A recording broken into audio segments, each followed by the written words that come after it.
Okay. We're back, I think. Sorry about that, everybody. We had some technical difficulties. They've been sorted now, I've been assured.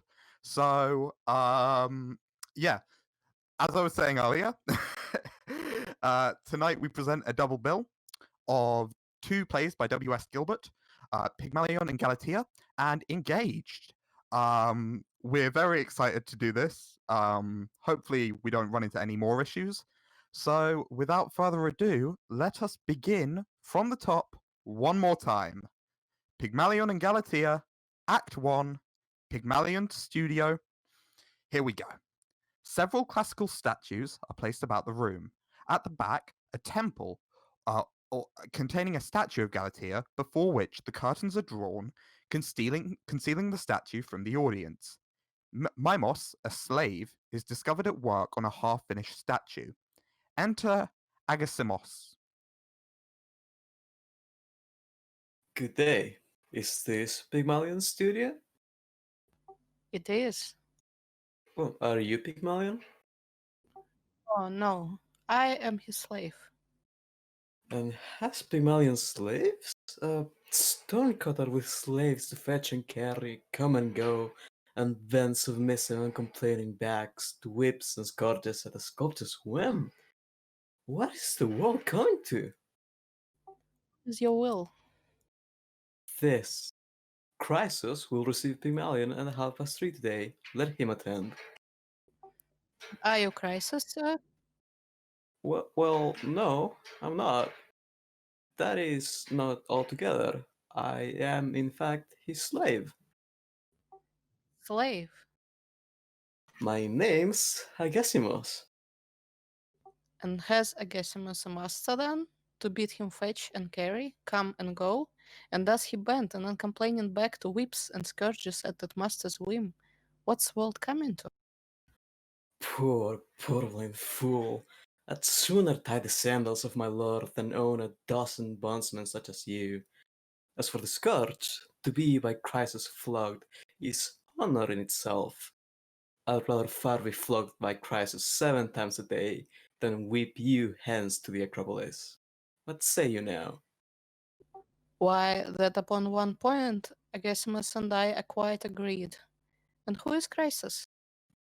Hear the slave, ye gods! He knows not Chrysos. Verily, not I. He is the chiefest man in Athens, sir, the father of the arts, a nobleman of princely liberality and taste, on whom 500 starved Pygmalions may batten if they will. Enter Pygmalion. Who is this man? I am Chrysos' slave. My name is Agasimos. Chrysos has heard of you. He understands that you have talent, and he condescends to bid you call on him. But take good care how you offend him. He can make or mar. Your master's slave reflects his insolence. Tell him from me that though I'm poor enough, I am an artist and a gentleman. He should not reckon art among his slaves. She rules the world, so let him wait on her. This is a sculptor! And an angry one.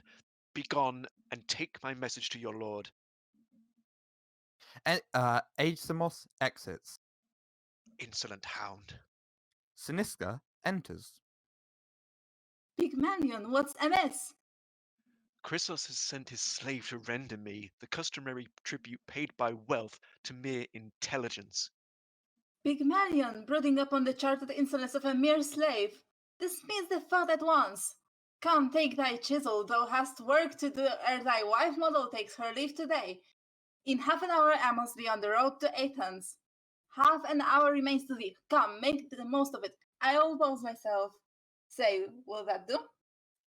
I cannot work today. My hand's uncertain. I must rest a while. Then rest, and gaze upon thy masterpiece, 'twill reconcile thee to thyself. Behold! Siniska draws the curtain, discovering a statue of Galatea. Yes, for in gazing on my own handiwork, I gaze on heaven's handiwork, thyself. And yet, although it be thy masterpiece, it has the fault thy patrons find with all thy many statues. What then do they say? They say Pygmalion statues have one head, that head, Siniskas. So then it's a fault to reproduce, maybe 100-fold, for the advantage of mankind at large, the happiness the gods have given me. Well, when I find a fairer head than thine, I'll give my patrons some variety. I would not have thee find another head that seemed as fair to thee for all the world. We'll have no stranger models, if you please. I will be your model, sir, as heretofore, so reproduce me at your will. And yet it were sheer vanity in me to think that this fair stone recalls Siniska's face. Sinisca's face in every line. No, those outlines softened, angles smoothed away, the eyebrows arched, the head mortually poised, the forehead 10 years smoother than my own. Del rather Siniska as she was, when, in the silent groves of Artemis, Pygmalion told his love 10 years ago, and then the placid brow, the sweet sad lips, the gentle head downbent resignedly, proclaim that this is not Pygmalion's wife, who laughs and frowns, but knows no meat between.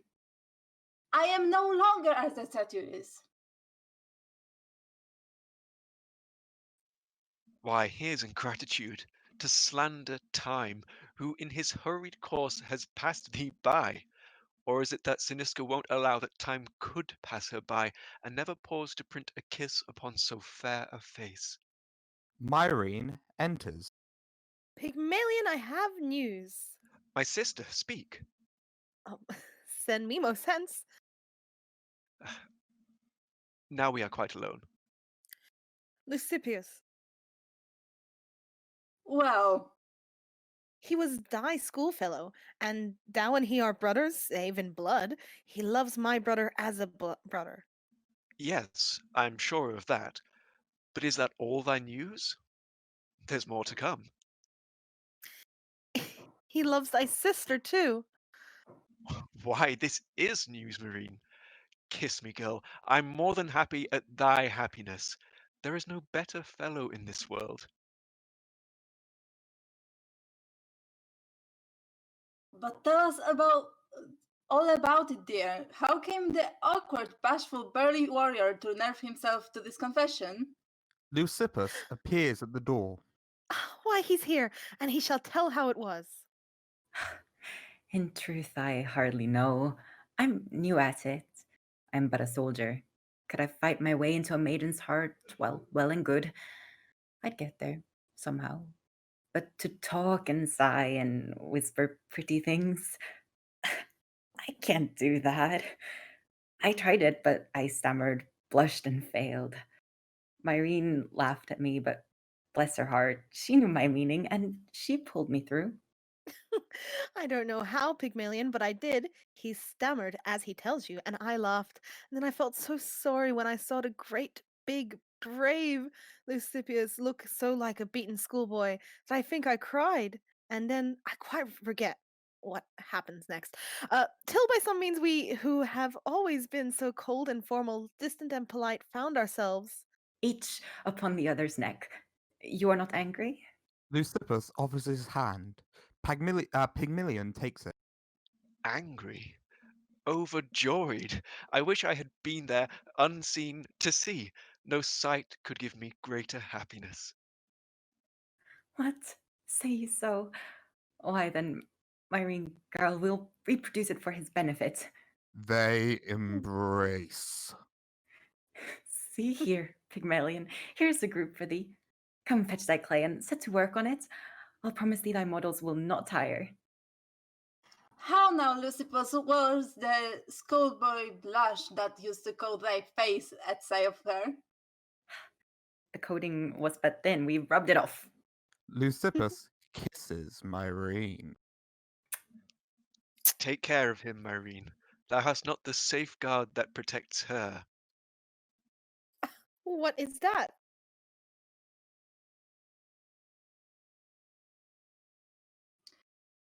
It is a strange story. Many years ago, I was a holy nymph of Artemis, pledged to eternal maidenhood. Indeed. How terrible.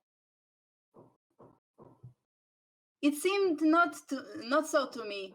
For weeks and weeks, I pondered steadfastly upon the nature of that curious step before I took it.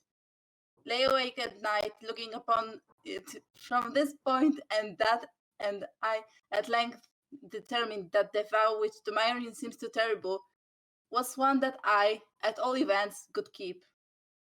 How old was thou, Sinisa? I was 10. Well, in due course, I reached 11. Still, I saw no reason to regret the step. 12, 13, 14 saw me still unchanged. At 15, it occurred to me one day that marriage was a necessary ill inflicted by the great gods to punish us, and to evade it were impiety. At 16, the idea became more fixed. At 17, I was convinced of it. In the meantime, she'd seen Pygmalion. And you confided all your doubts to him. I did, and he endorsed them. So we laid the case before my mistress Artemis. No need to tell the arguments we used. Suffice that they brought about our end, and Artemis, her icy steadfastness, thought by the order of Siniska's prayers, replied, "Go, girl, and wed Pygmalion. But mark my words, whichever one of you, or he or she, shall falsify the vow of perfect conjugal fidelity, the wrong one, he or she, shall have the power to call down blindness on the backslider, and sightless shall the truant mate remain, until expressly pardoned by the other." It's fortunate such powers as thine are not in universal use. For if they were, one half of the husbands and one half of the wives would be as blind as night. The other half, having their eyes, would use them on each other. Mimos enters and hands Pygmalion a scroll, which he reads. But then the power of calling down this doom remains with thee. Thou wouldst not burden him with such a curse as utter sightlessness, however grievously he might offend. I love Pygmalion for his faithfulness. The act that robs him of that quality will rob him of the love that springs from it. But silentness, oh God, it's so terrible. And faithlessness, it is so terrible. I take my temper from Pygmalion. While he is godlike, he is a god to me, and should he turn to devil, I'll turn with him. I know no half-mods. I am love or hate. What do you say to that? Why, on the whole, I'm glad you're not a nymph of Artemis. Myrene and Leucippus exit together, leaving Pygmalion and Siniska alone. I've brought him to his senses. Presently, my patron Chrysos will be here to earn some 1,000 drachmas. How, my love, to earn? He is a man of unexampled wealth, and follows no profession. Yes, he does. He is a patron of the arts and makes a handsome income by his patronage. How so? He is an ignorant buffoon, but purses hold a higher rank than brains, and he is rich. Wherever Chrysos buys, the world of smaller fools comes following, and men are glad to sell their work to him at half its proper price, that they may say, "Chrysos has purchased handiwork of ours." He is a fashion, and he knows it well. In buying sculpture, he appraises it, as he'd appraise a master mason's work, so much for marble, and so much for time, so much for working tools. But he still buys, and so he is a patron of the arts. To think that heaven-born art should be the slave of such as he. Well, wealth is heaven-born too. I work for wealth, Thou workest, love, for fame. and fame brings wealth. The thought's contemptible, but I can do no more than work for wealth. Such words from one whose noble work it is to call the senseless marble into life. Life? Dost thou call that life? It all but breathes. It all but breathes. Therefore it talks aloud. It all but moves. Therefore it walks and runs. It all but lives, and therefore it is life. No, no, my love. The thing is cold, dull stone, shaped to a certain form, but still dull stone. The lifeless, senseless mockery of life. The gods make life. I can make only death. Why, my Siniska, though I stand so well, the merest cutthroat, when he plies his trade, makes better death than I, with all my skill. Hush, my Pygmalion. The gods are good, and they have made thee nearer unto them than other men. This is ingratitude. Not so. Has not a monarch's second son more cause for anger that he lacks a throne than he whose lot is cast in slavery?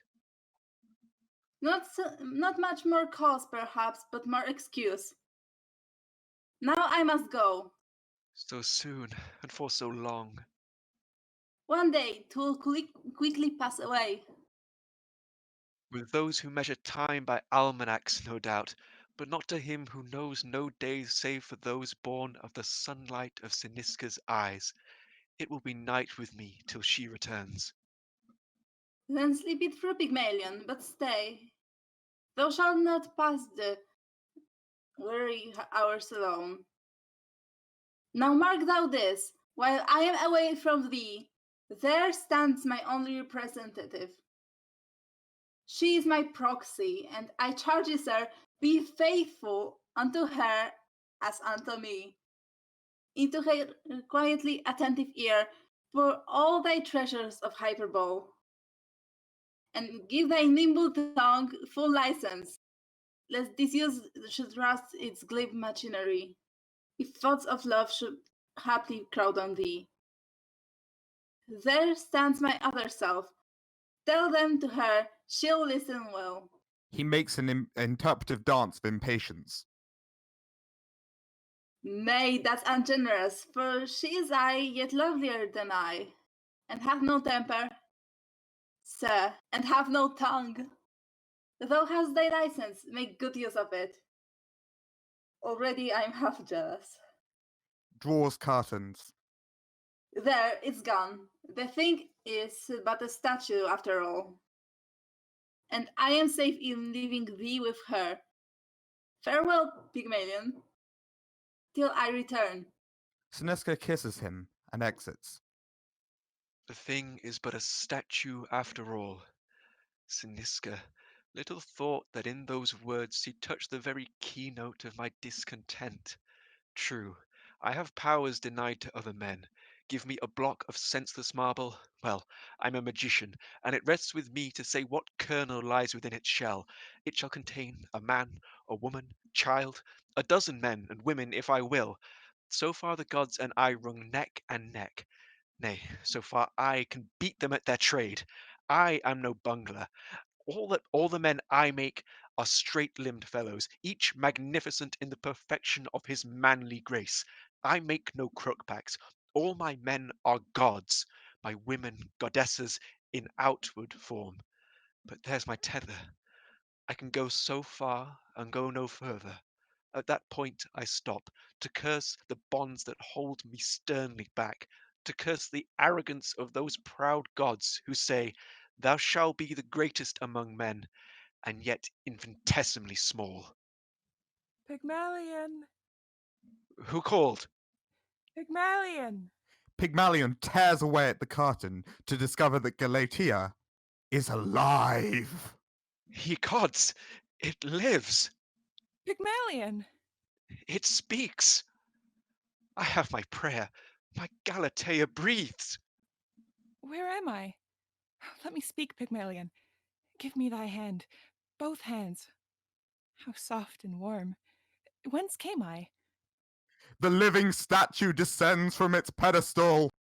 Why, from yonder pedestal. That pedestal. Oh, yes, I recollect.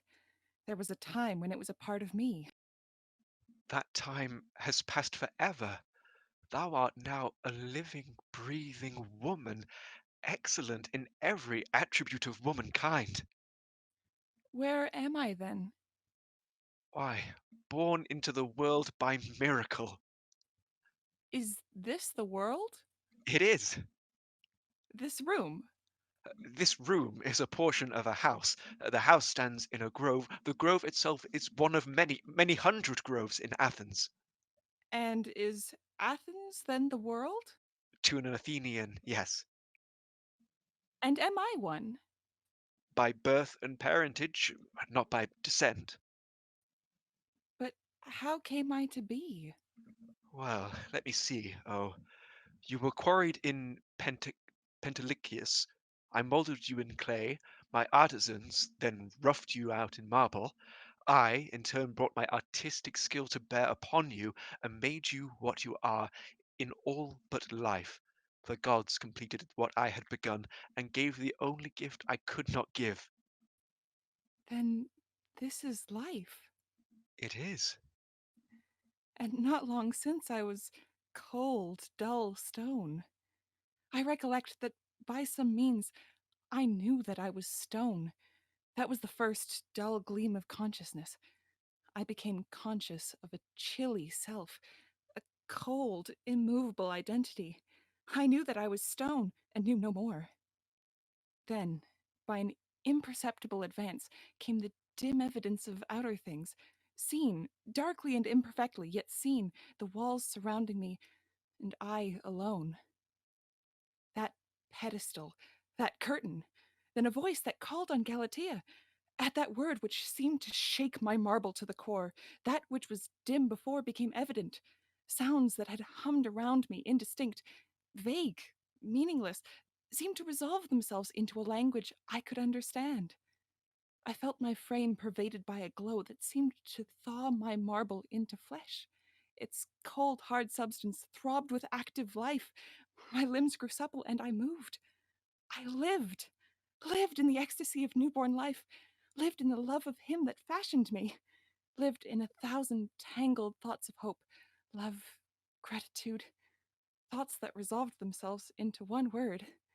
That word, Pygmalion. Galatea, the living statue, kneels to him. I have no words to tell thee of my joy. O woman, perfect in thy loveliness. What is that word? Am I a woman? Yes. Art thou a woman? No, I am a man, What is a man? a being strongly framed, to wait on woman and protect her from all ills that strength and courage can avert, to work and toil for her that she may rest, to weep and mourn for her that she may laugh, to fight and die for her that she may live. I'm glad that I am a woman, So am I, They sit. that I escape the pains thou hast to bear. that I may undergo these pains for thee, With whom then wouldst thou fight? with any man whose deed or word gave Galatea pain. Then there are other men in this strange world? There are indeed. And other women? Yes, though for a moment I'd forgotten it. Yes, other women. And for all these men work and toil and mourn and weep and fight? It is a man's duty, if he's called upon, to fight for all. He works for those he loves. Then by thy work I know thou lovest me. Indeed, I love thee. Pygmalion catches her in an intimate embrace. With what kind of love? I love thee He then as releases the statue, recollecting himself in the process. I love thee as a sculptor loves his work. There is a diplomacy in that reply. Oh, my love is of a different kind to thine. I am no sculptor, and I've done no work. Yet do I love thee. Say, what love is mine? Tell me its symptoms, then I'll answer thee. Its symptoms. Let me call them as they come. A sense that I am made by thee, for thee, that I've no will that is not wholly thine, that I've no thought, no hope, no enterprise that does not own thee as sovereign, that I have life that I may live for thee, that I am thine, that thou and I are one. Galatea embraces him passionately. Then, frightened at her own earnestness, she withdraws from him, still on her knees.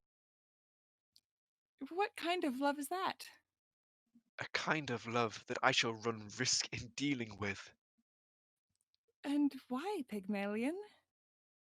Such love as thine a man may not receive, except indeed from one who is, or is to be, his wife. Then I will be thy wife. That may not be. I have a wife. The gods allow but one. Why did the gods then send me here to thee?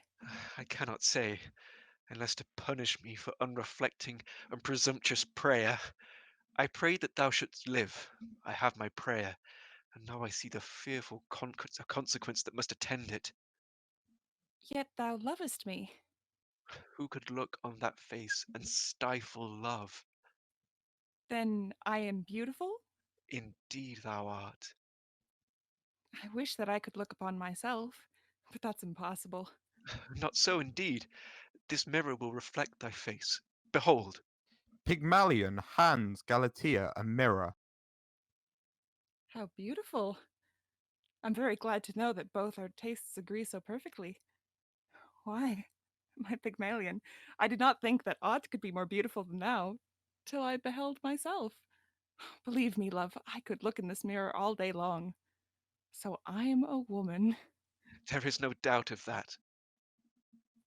Oh, happy maid to be so passing fair, and happier still Pygmalion, who can gaze at will upon so beautiful a face. Hush, Galatea.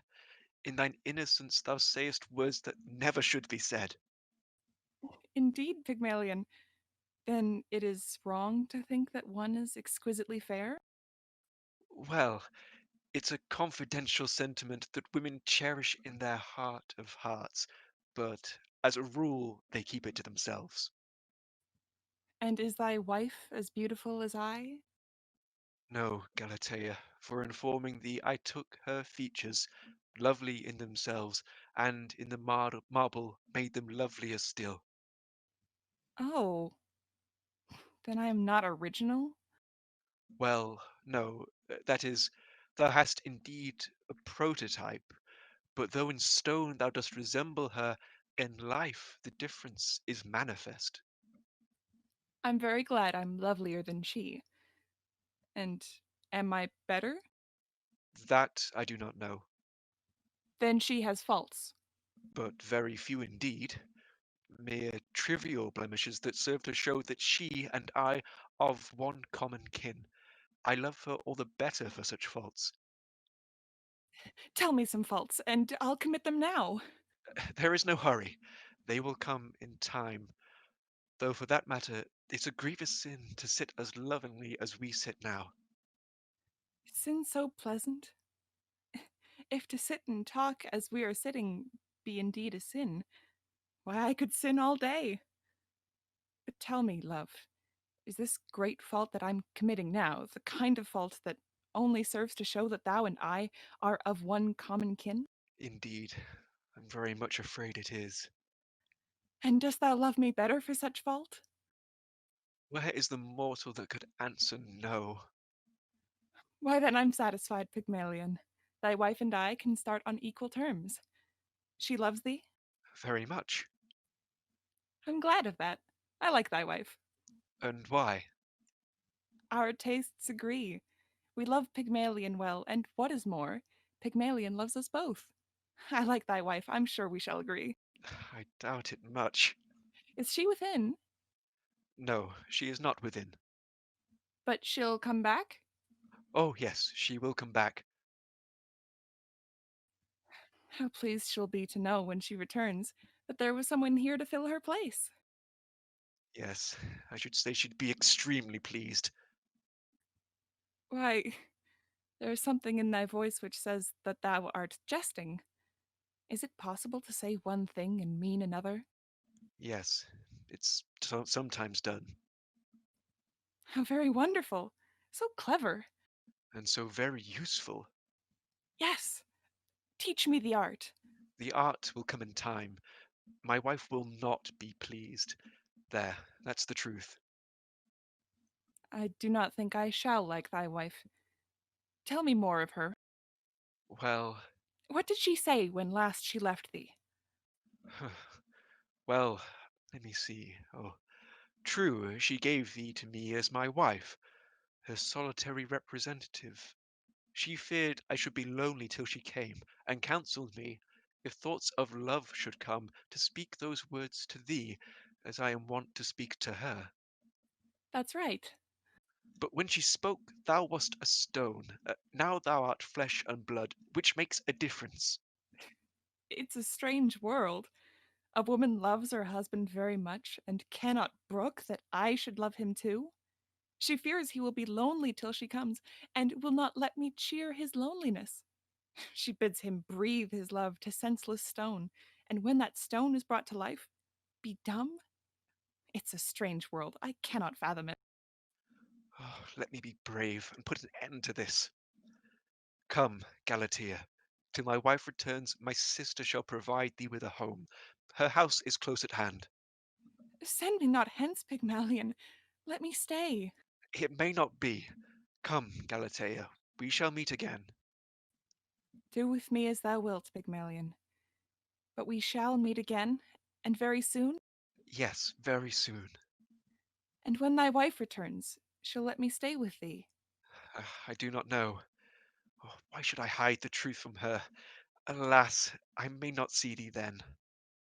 Pygmalion, what fearful words are these? The bitter truth. I may not love thee. I must send thee hence. Recall those words, Pygmalion, my love.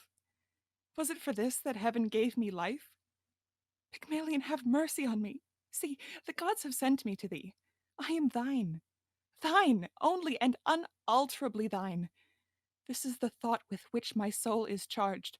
Thou tellest me of one who claims thy love, that thou hast love for her alone. Alas, I do not know these things. I only know that heaven has sent me here to be with thee. Thou tellest me of duty to thy wife, of vows that thou wilt love but her. Alas, I do not know these things. I only know that heaven, who sent me here, has given me one all absorbing duty to discharge, to love thee, and to make thee love again. During the speech, Pygmalion has shown symptoms of irresolution, primarily motivated by the fact that he's cheating on his wife with a living rock. At the end of this, he takes her in her arms and embraces her passionately, thus concluding the act. Act 2. The scene is the same with Pygmalion's studio, wherein we find Pygmalion is at work on an unfinished statue. Tomorrow my Sinska comes to me. Would that she had never departed hence. It took a miracle to make me false, and even then I was but false in thought. A less exacting wife might be appeased by that reflection, but Pygmalion must be immaculate in every thought, even though heaven's armaments be ranged against the fortress of his constancy. Myrene enters in great excitement. Pygmalion! Myrene, Touch me not, thou hast deceived me and deceived thy wife. Who is the woman that thou didst send to me to share my roof last night? be pacified. Judge neither of us hastily. In truth, she is as pure, as innocent as thou. Oh, miserable man, confess the truth. The sky's not that of which she boasts loud. Of what then does she boast? To all I say, she answers with one parrot-like reply, I love Pygmalion. And when incensed, I tell her that thou hast a cheated wife. She only says, I love Pygmalion. I and my life are his and his alone. Who is this shameless woman, sir? Confess. Myrene, I will tell thee all. The gods, to punish my expressed impiety, have worked a miracle and brought to life my statue Galatea. Marvelous, if it be true. It's My- absolutely true. Myrene opens the curtains to see Pygmalion, Myrene opens the curtains and sees the pedestal. The statue's gone.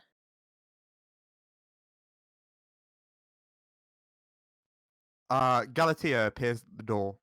The statue's at the door. At last we meet. Oh, my Pygmalion. What strange, strange things have happened since we met. Why? What has happened to thee? Fearful things. I went with thee into thine house, Very well. and then I sat alone and wept a long, long time for my Pygmalion. And then by degrees, by tedious degrees, the light, the glorious light, the God-sent light, I saw it sink, sink, sink behind the world. Then I grew cold, cold as I used to be, before my loved Pygmalion gave me life. Then came the fearful thought that by degrees I was returning into stone again. How bitterly I wept and prayed aloud that it might not be so. Spare me, ye gods, spare me, I cried, for my Pygmalion. A little longer for my Pygmalion. Oh, take me not so early from my love, but oh, let me see him once, but once again. But no, they heard me not, for they are good, and had they heard, must needs have pitied me.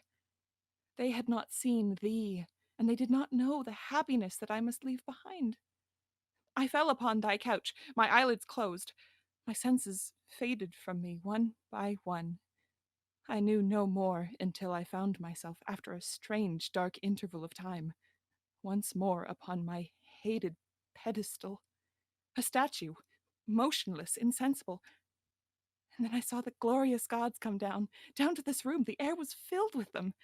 They came and looked upon Pygmalion, and looking on him, kissed him one by one, and said in tones that speak to me of life, "We cannot take her from such happiness. Live, Galatea, for his love."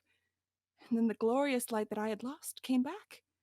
There was Myrene's room, there was her couch, there was the sun in heaven, and the birds sang once more in the great green waving trees. As I had heard them sing, I lived once more to look on him I love. 'Twas but a dream. Once every day this death occurs to us, till thou and I and all who dwell on earth shall sleep to wake no more. To wake no more? That time must come. Maybe not yet a while. Still it must come, and we shall all return to the cold earth from which we quarried thee. See how the promises of newborn life fade from the bright hope picture one by one. Love for Pygmalion, a blighting sin. His love, a shame that he must hide away. Sleep, stone-like senseless sleep, our natural state, and life a passing vision born thereof. How the bright promises fade one by one. Why, there are many men whom thou mayst love, but not Pygmalion. He has a wife. Does no one love him? Certainly, I do. He's my brother. Did he give thee life? Why, no.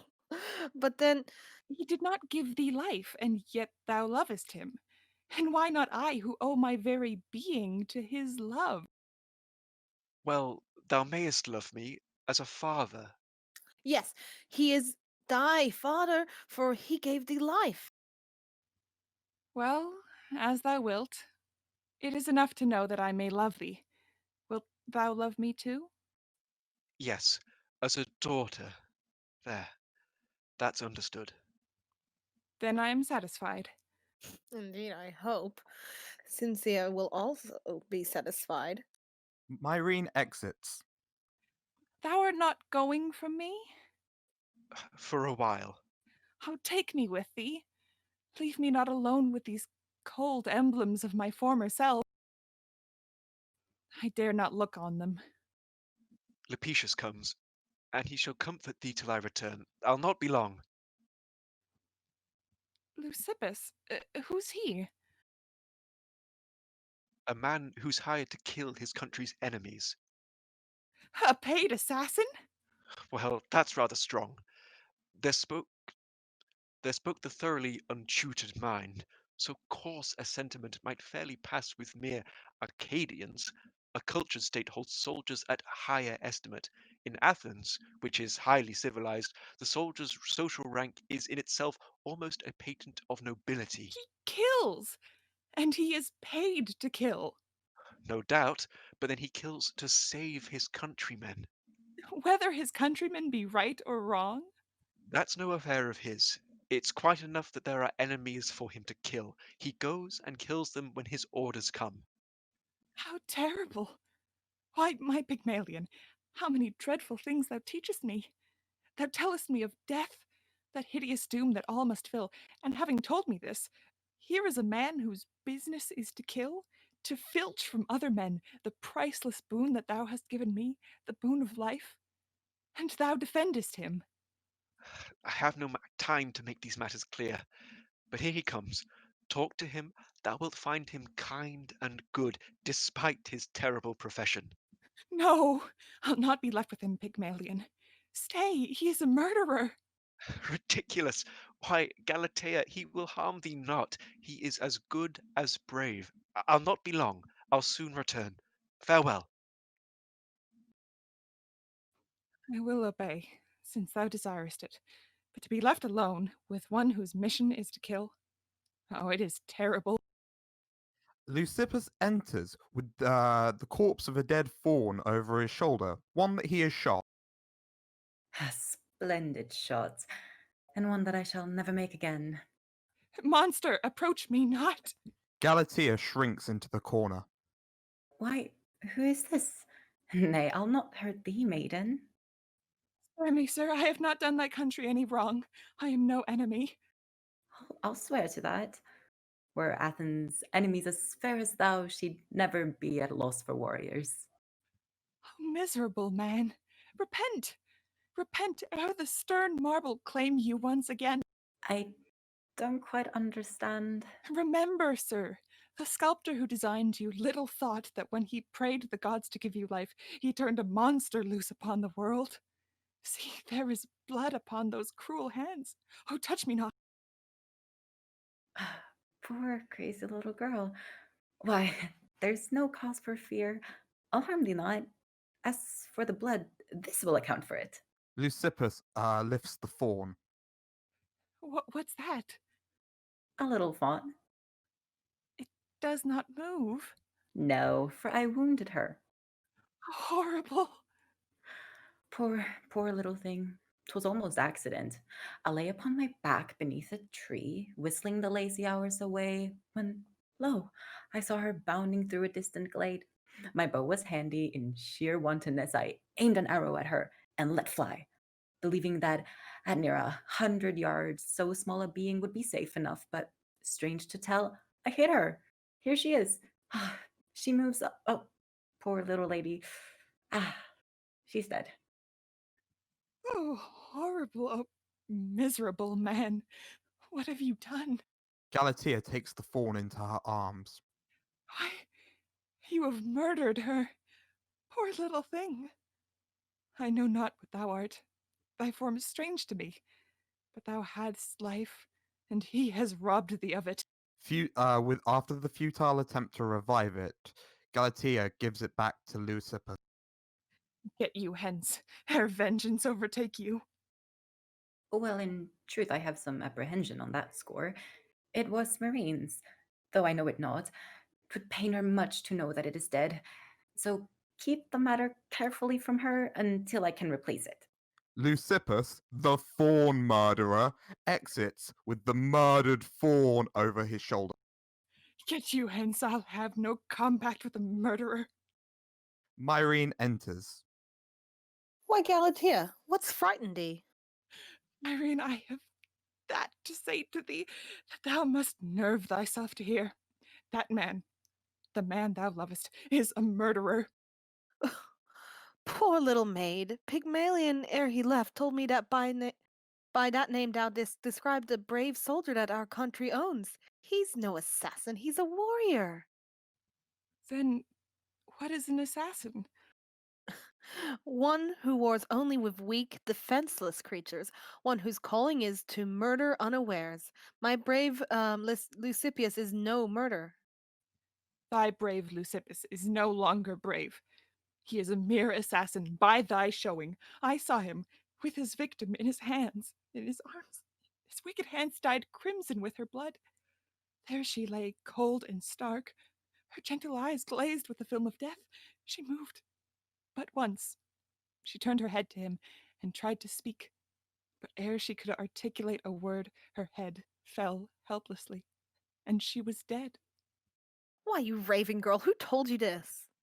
He owned it, and he gloried in the deed. He told me how, in errant wantonness, he drew his bow and smote her to the heart.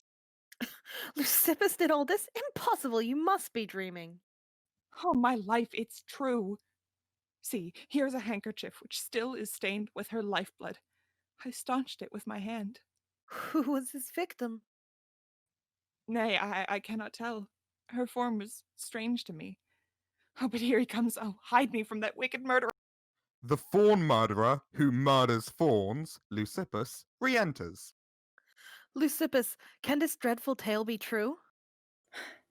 Thou should have kept my secret. See, poor girl, how it distresses her.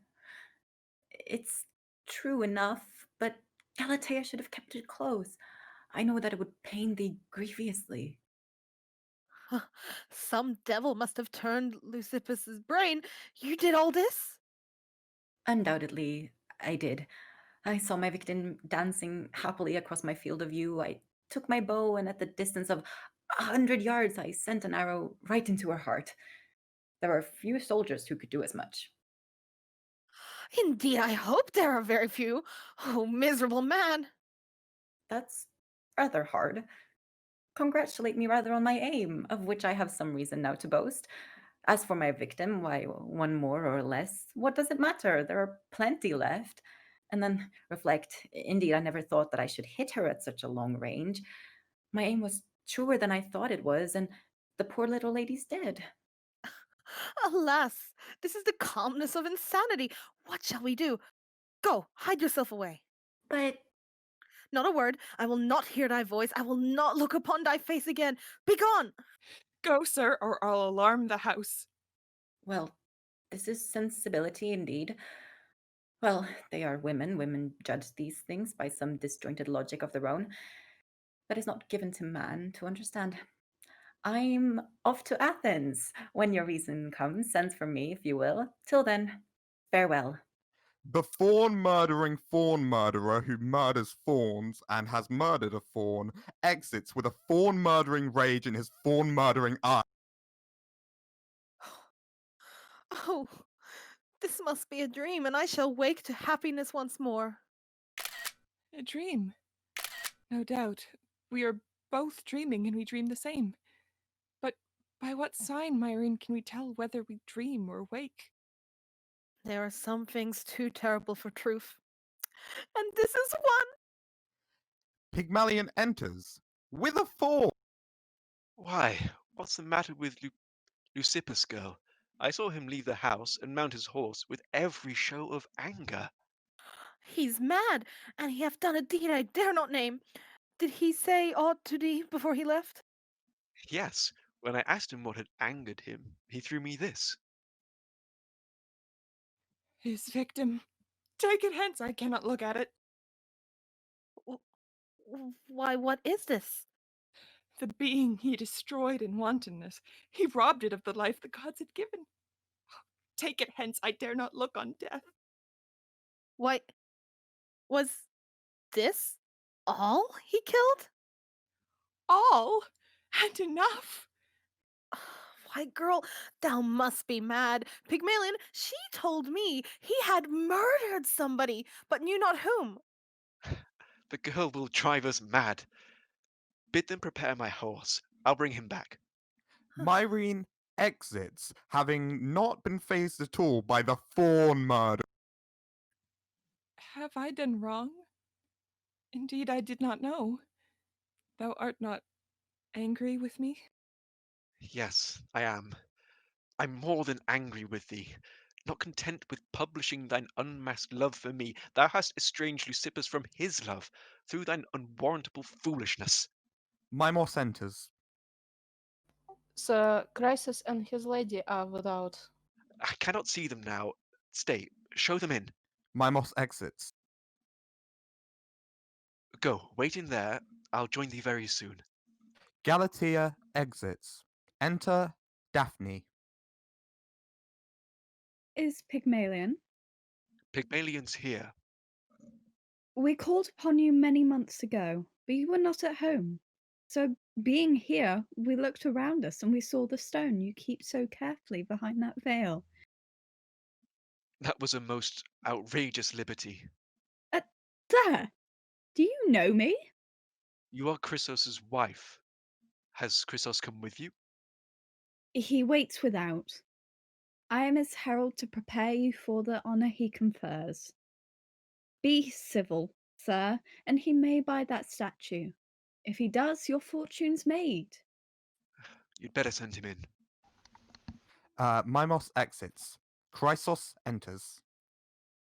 Well, is the young man's mind prepared? It is. He seems quite calm.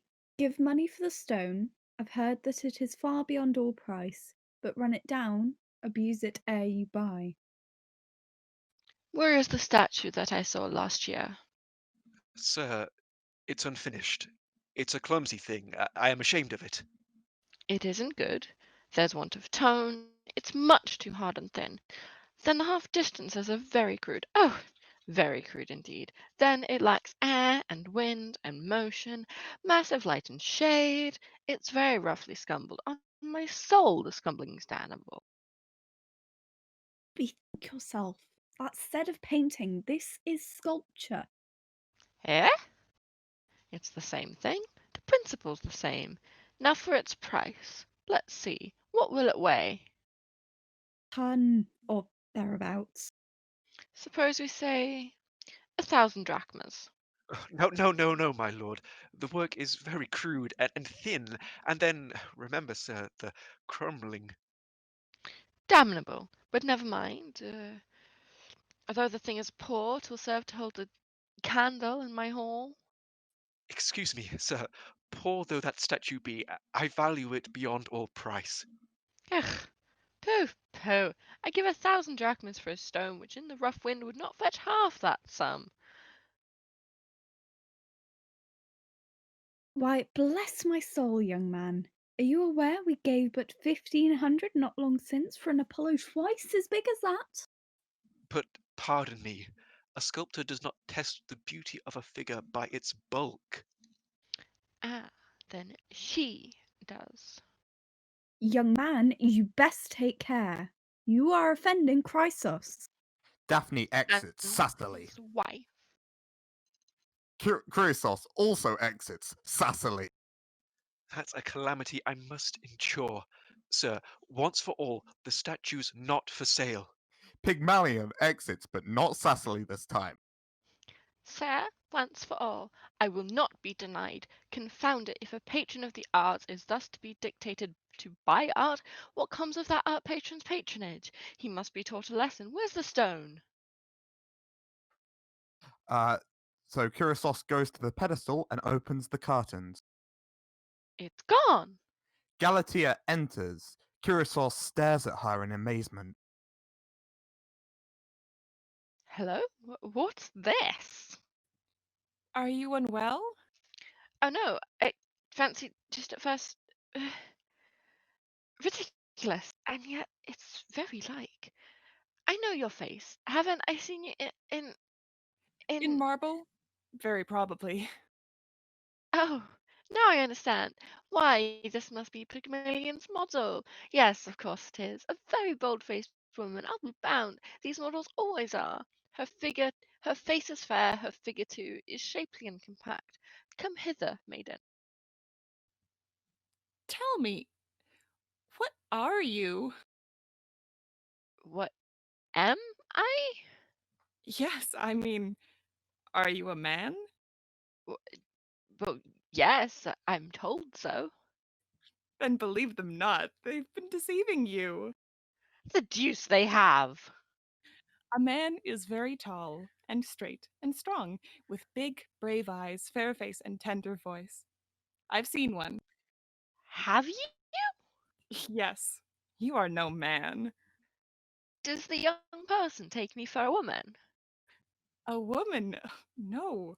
A woman's soft and weak and fair and exquisitely beautiful. I am a woman. You are not like me. The gods forbid that I should be like you and farm my features at so much an hour.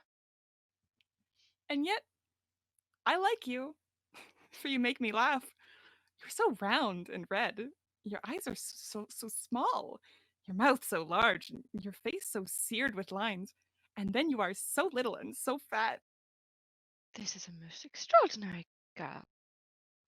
Oh, stay! I understand. Pygmalion's skill is the result of long experience. The individual who modeled you was a beginner, very probably. Uh, no, I have 7 older brothers. Strange that one so young should be so very bold. This is not boldness, it is innocence. Pygmalion says so, and he ought to know. No doubt, but I was not born yesterday. Indeed, I was. How awkwardly you sit. I, I'm not aware that there is anything extraordinary in my sitting down. The, the nature of the seated attitude does not leave scope for much variety. I never saw Pygmalion sit like that. Don't he sit down like other men? Of course! He always puts his arm around my waist. The deuce he does. Artistic reprobate. But you do not. Perhaps you don't know how. Oh, yes, I do know how. Well, do it then. It's a strange whim, but I will humour her. You're sure it's innocence? Of course it is. I tell you, I was born but yesterday. Who is your mother? Mother? What is that? I never had one. I'm Pygmalion's child. Have people usually mothers?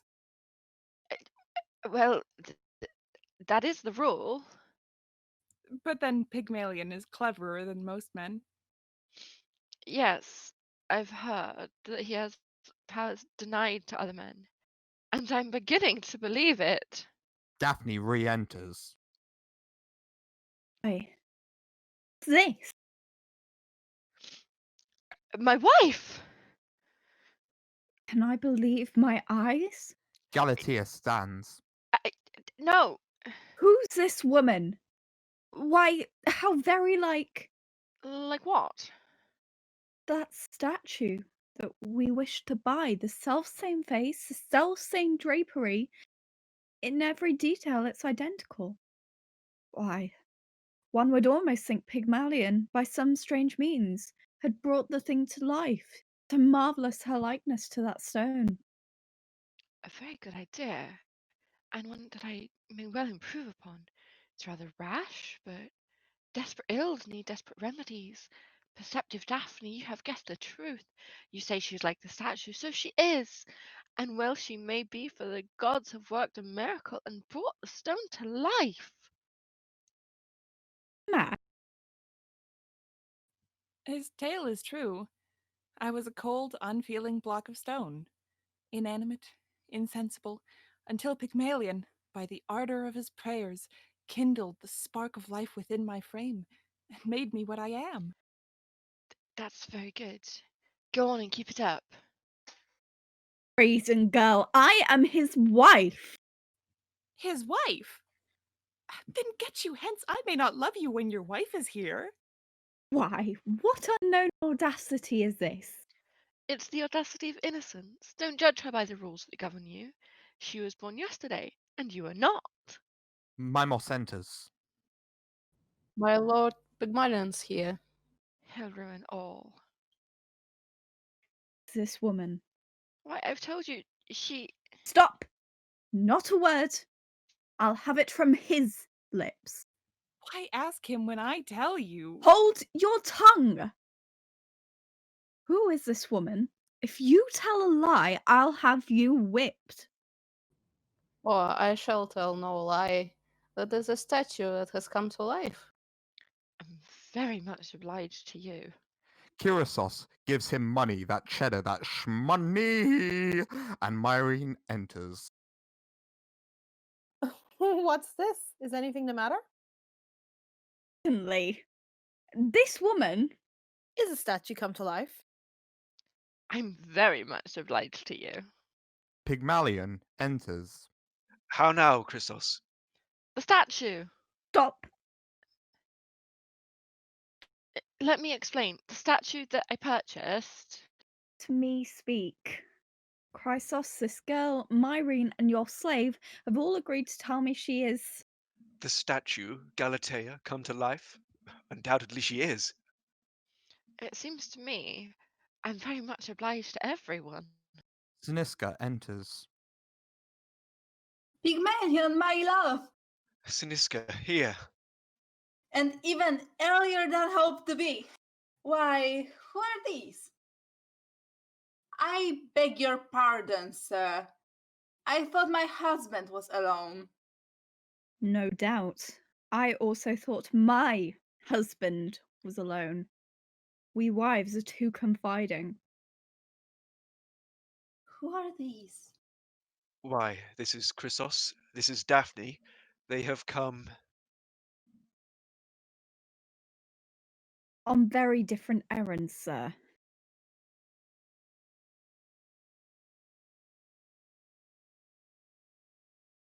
Chrysos has come to see this brazen girl. I have come after Chrysos. As you keep so strictly to the sequence of events, at this, Pygmalion came after you.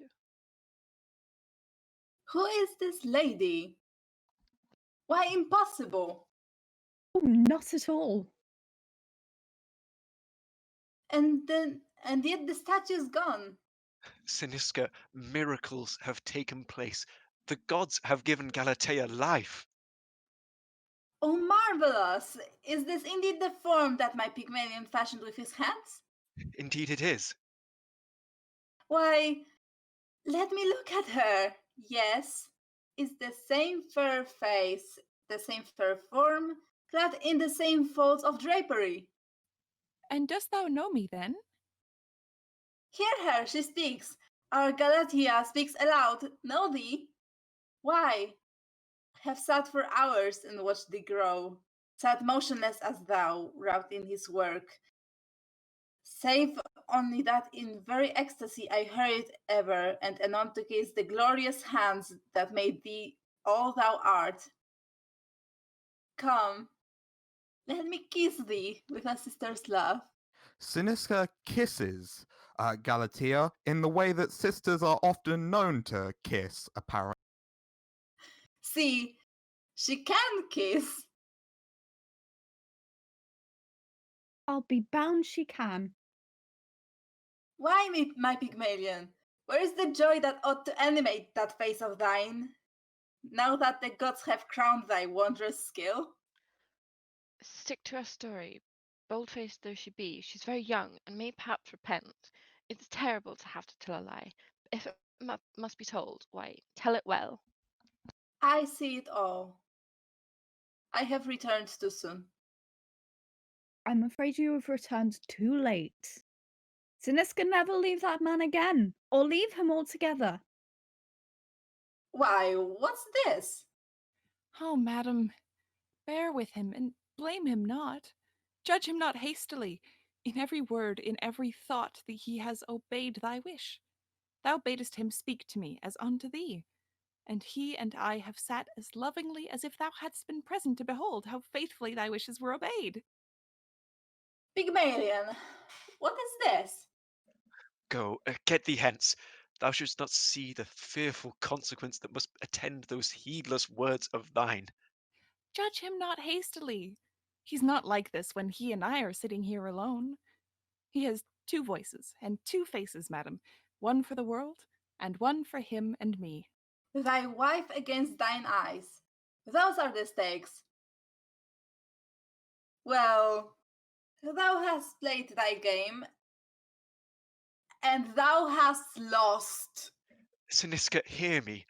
In a cursed hour I prayed for power to give that statue life. My impious prayer aroused the outraged gods. They are my judges. Leave me in their hands.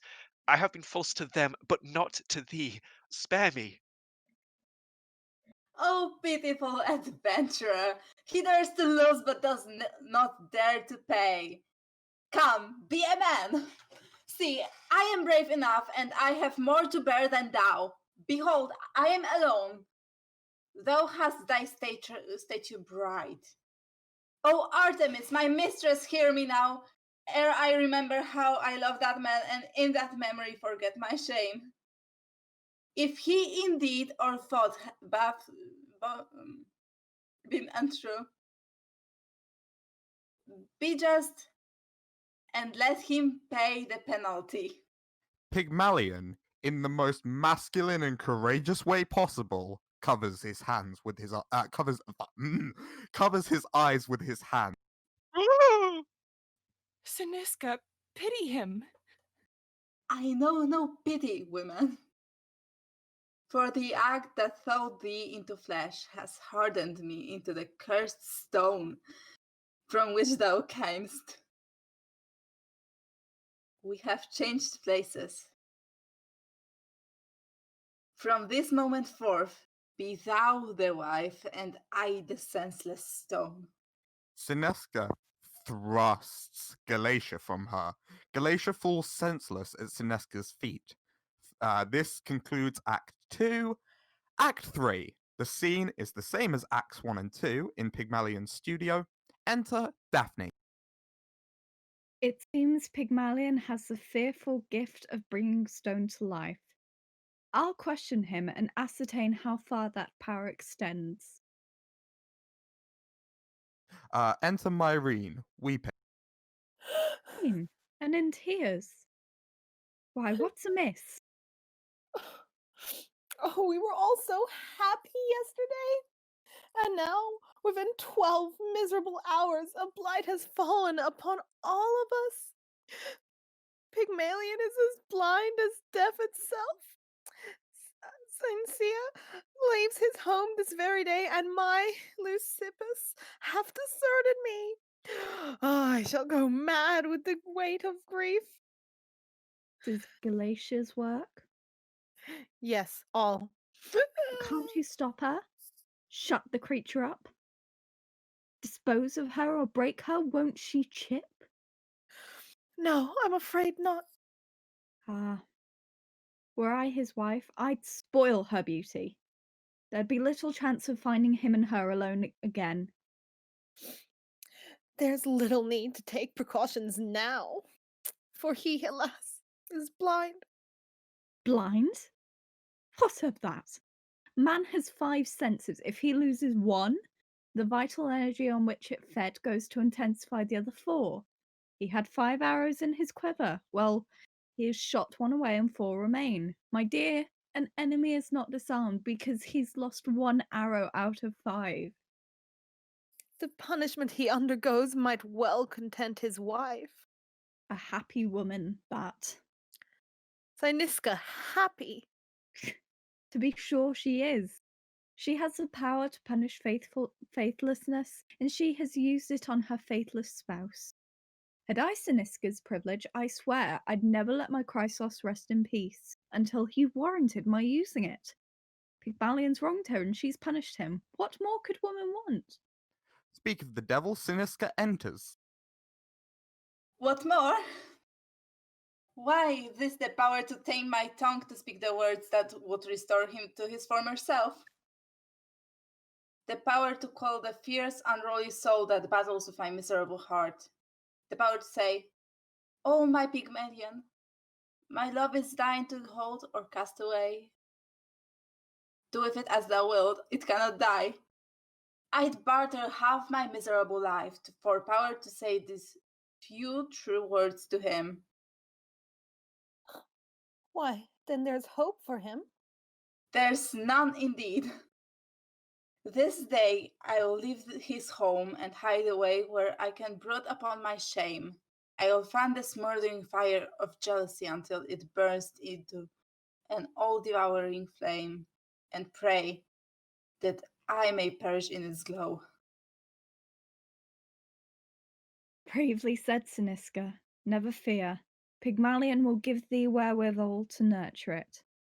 I need not with weariful.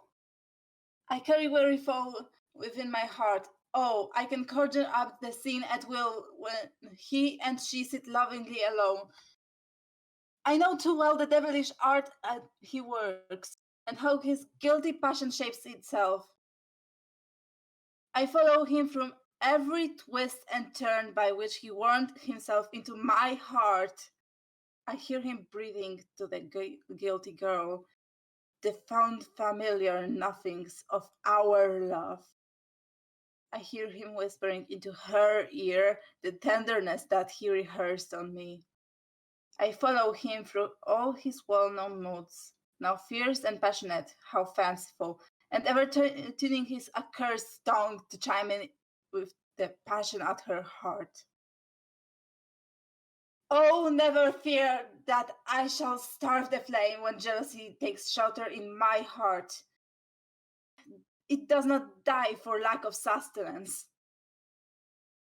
My home, and thou shalt feed it there. We'll play at widows, and we'll pass our time railing against the perfidy of man. But Chrysos? Chrysos? Oh, you won't see him. How so? How so? I've turned him out of doors. Why, does a girl consider jealousy her unassailable prerogative? Thou hast thy vengeance on Pygmalion. He can no longer feast upon thy face. Well, Chrysos can no longer feast on mine. I can't put out his eyes. I wish I could. But I can shut them out, and that I've done. I thank you, madam, and I'll go with you. No, no, thou shalt not leave Pygmalion. He will not live if thou deterst him. Add nothing to his pain. This second blow might well complete the work thou hast begun. Nay, let me go. I must not see his face, for if I look on him, I may relent. Detain me not, Myrene. Fare thee well. Siniska exits, and, like a gosh darn simp, Myrene follows her.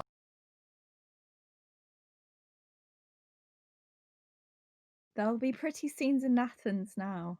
That statues may be vivified at will.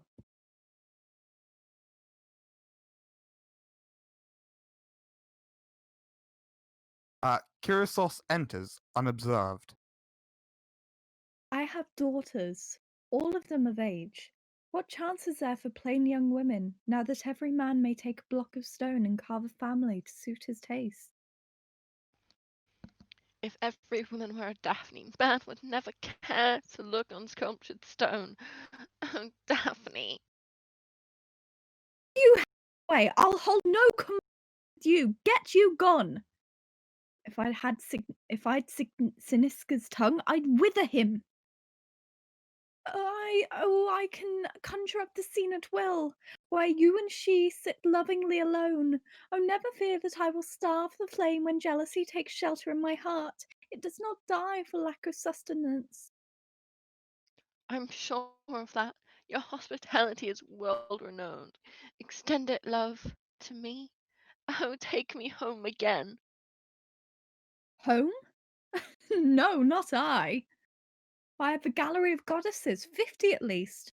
Half-dressed bacchantes, too. Dryads and water nymphs of every kind. Suppose I find when I go home today that they've all taken it into their heads to come to life.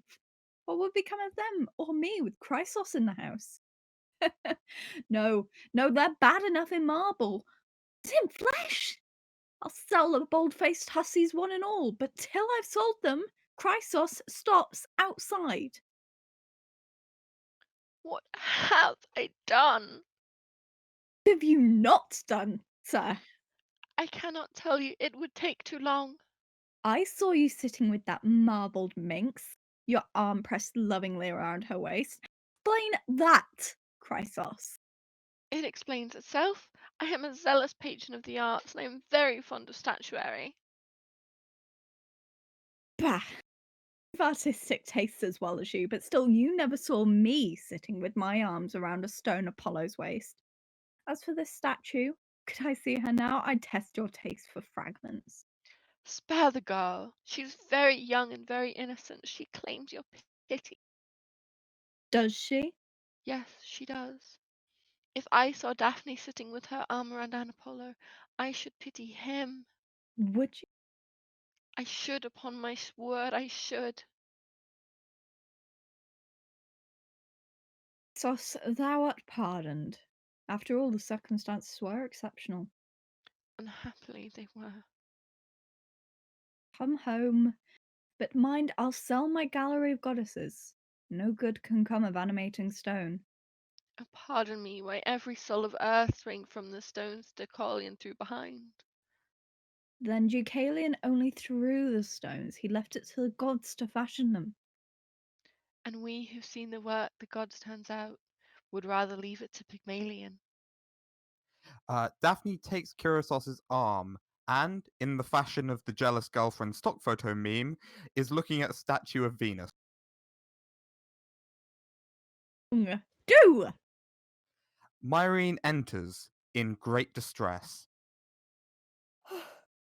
Pygmalion's heard that he must lose his wife, and swears by all the gods that reign above he will not live if she deserts him now. What is to be done? Galatea enters. Irene, here. Where is Pygmalion? Oh, wretched girl, art thou not satisfied with all the ill thy heedlessness has worked, that thou art to come gaze upon thy victim's misery? Well, thou hast come in time. What dost thou mean? Why, this is what I mean. He will not live now that Cynthia has deserted him. Oh, poor girl, his blood will be upon thy head. Pygmalion will not live. Pygmalion die, and I, alas, the miserable cause? Oh, what is to be done? I do not know, and yet there is one chance, but one alone. I'll see Cynthia and prevail on her to meet Pygmalion but once again.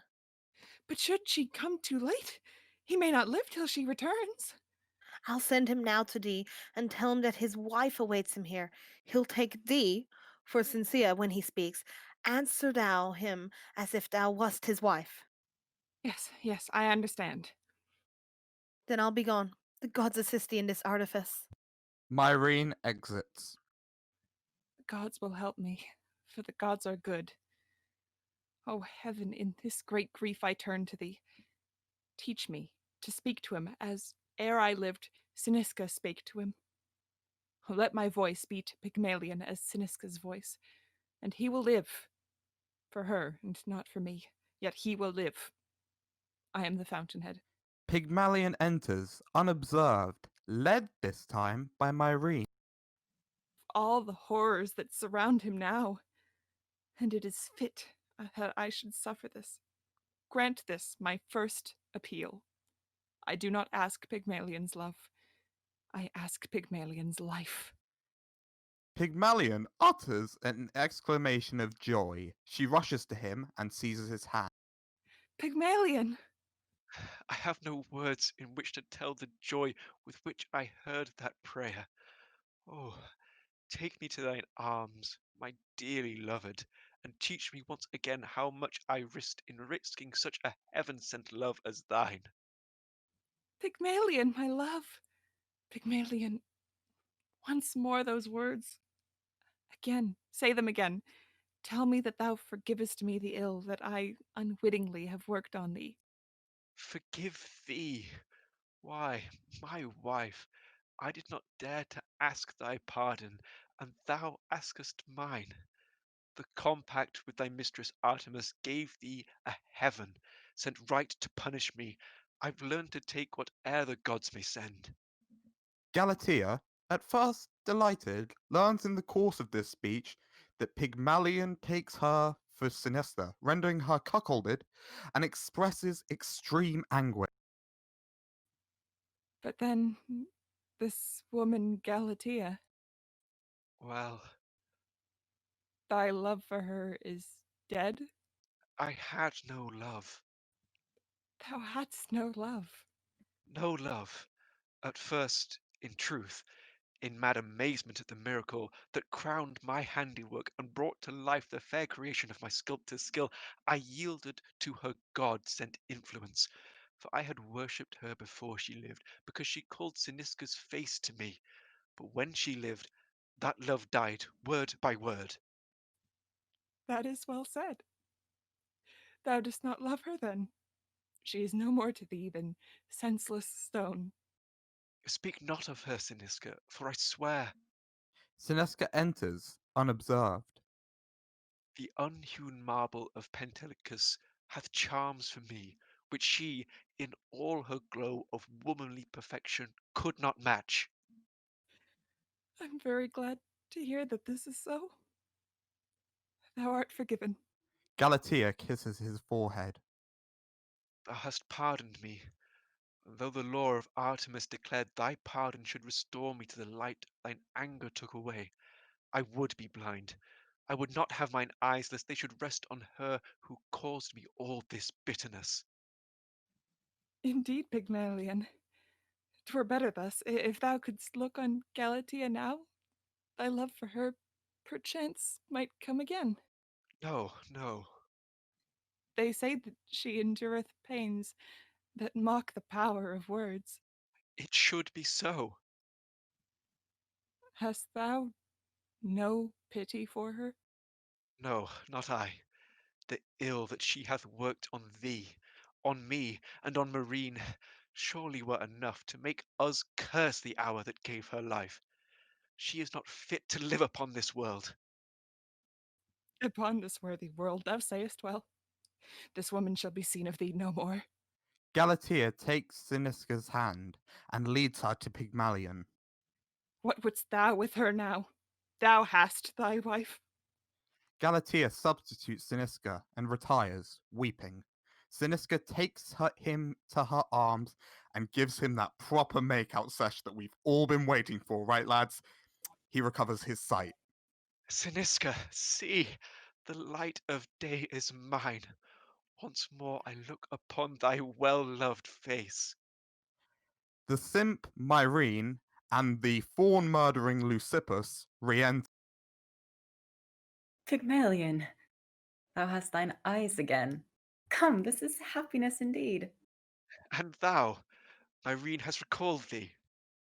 No, I came but more in sorrow than in penitence, for I have a hardened and a blood-stained heart. I thought she would denounce me to the law, but time I found had worked a wondrous change. The very girl who half a day ago had cursed me for a ruthless murderer not only pardoned my infamy, but absolutely hugged me with delight when she, with hungry and unpitying eyes, beheld my victim at the kitchen fire. The little cannibal. Galatea, with a resigned look in her inanimate eyes, re-enters. Away from me, woman or statue, thou the only blight that ever fell upon my love. Begone, for thou hast been the curse of all who fell within the compass of thy waywardness. No, no, recall those words, Pygmalion. Thou knowest not all. Nay, let me go from him, that curse, his curse, still ringing in mine ears. For life is bitterer to me than death. Wiping away a phantom tear, she quietly, slowly mounts the steps of her old pedestal. Farewell, Pygmalion. Farewell. Farewell. The curtains, slowly but surely, conceal her for good. Thou art unjust to her as I to thee. Hers was the voice that pardoned thee, not mine. I knew no pity till she taught it me. I heard the words she spoke, and little thought that they could find an echo in my heart. But so it was. I took them for my own, and asking for thy pardon, I pardoned thee. Cynisca, is this so? In truth it is. Farewell, Pygmalion. Farewell. Farewell. Pygmalion, with regret and sheer emotion in his movement, rushes to the veil, tearing it away, only to discover that Galatea is inanimate once more, a statue on his pedestal, an object of his desire and nothing more, as it were in Act 1. The play concludes. Thank you, everybody. That was a rough one, right? Oh God, I'm almost in tears. Okay, so we're going to have 15-minute intermission, but before we do, I am required to read a little content warning for our next play. So let me just get that up.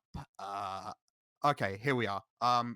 So before we go into intermission, we would like to give a quick content warning for the upcoming play. The next play following the intermission is Engaged by W.S. Gilbert. In this play, there are mentions of a character threatening to hurt themselves. We wanted to mention this before the play starts so that no one is caught off guard. If you want more detailed information, clarification, or you want to know when in the play this occurs, feel free to message our moderators, Atlas Drowns, Peo Dogo, or Mayrissa in chat. So yeah, just let anyone know if that might affect you. Anyway, with that out of the way, we're now going to go to a 15-minute intermission. So meet back here at 4:25 BST. That's 25 past the hour. Thank you all so much, and we hope to see you in 15 minutes.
Hello. Welcome back to our double feature of the works of W.S. Gilbert. Now we're going to do Engaged, and we would just like to reiterate our content warning that we gave before the intermission. In this play, there is mention of a character threatening to hurt themselves, and we just want to mention that just so that no one gets caught off guard. For confidence sake.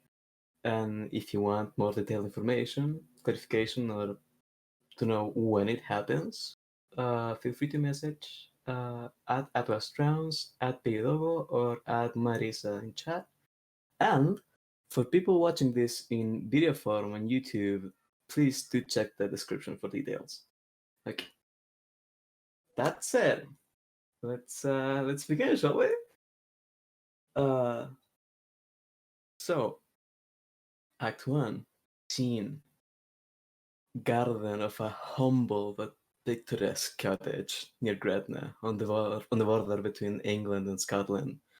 The whole scene is suggestive of rustic prosperity and content. Maggie McFarlane, a pretty country girl, is discovered spinning at a wheel and singing as she spins Angus McAllister, a good-looking peasant lad. And singing as she spins, Angus McAllister, a good-looking peasant lad, appears on her back and creeps softly down to Maggie as she sings and spins, and places his hands over her eyes. What is it? Oh, Angus, you frightened me, sir. And see there, the flax is knotted and scribbled, and I'll do naething with it. Meg, my ain bonny Meg. Angus, why lad, what's wrong with ye? Thou hast teardrops in thy bonny blue een. Dinna heed them, Meg. It comes for glowering at thy bright beauty. Glowering at thee is like glowering at the noonday. Angus, thou'rt talking foolishly, but a poor brown hillside lassie. I dinna like to hear sick things from a straight, honest lad like thee. It's the way of the dandy toon folks speak to me, and it does not come right from the lips of a simple man. Forgive me, Meg, for I speak honestly to ye. Angus McAllister is not the man to deal in squeaming compliments. Meg, I love thee dearly, as thou well knowest.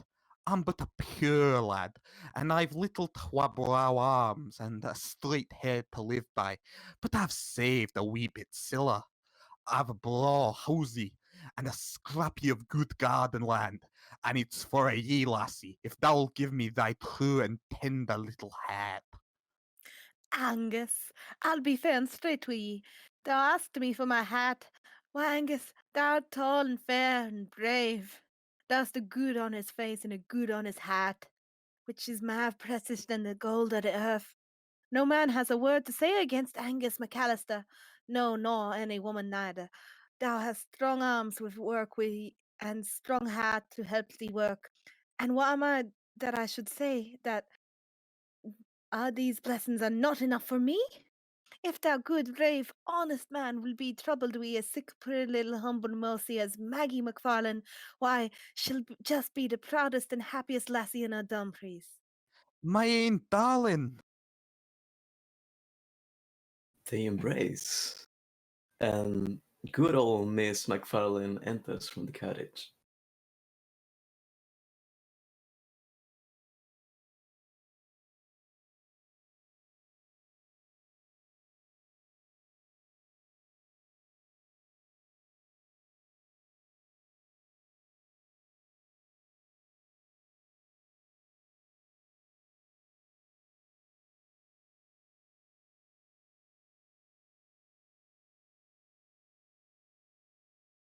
She enters very slowly. Maggie, what's up?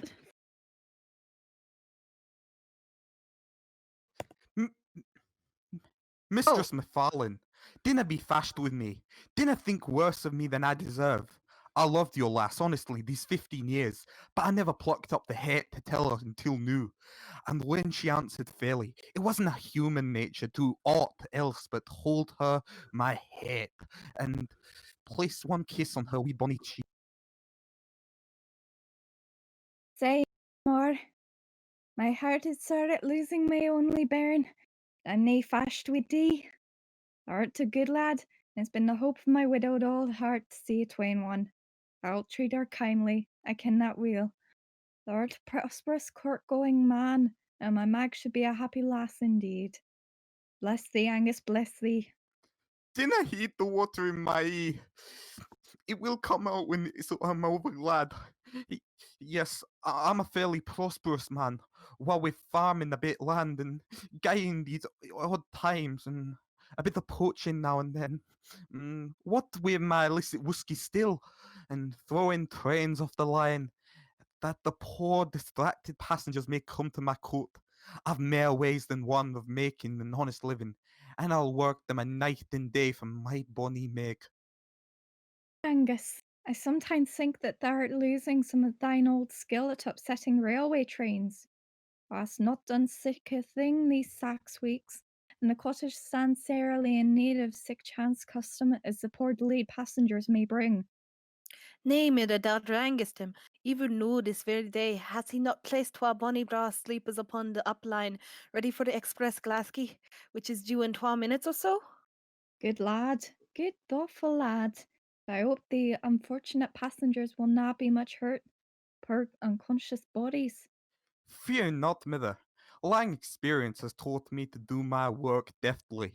The train will run off the line, and the traffic will be blocked for just half a day, but I'll warrant ye that with a this nae woman or child among them will say much as a bruised head or a broken heart, a broken nose. And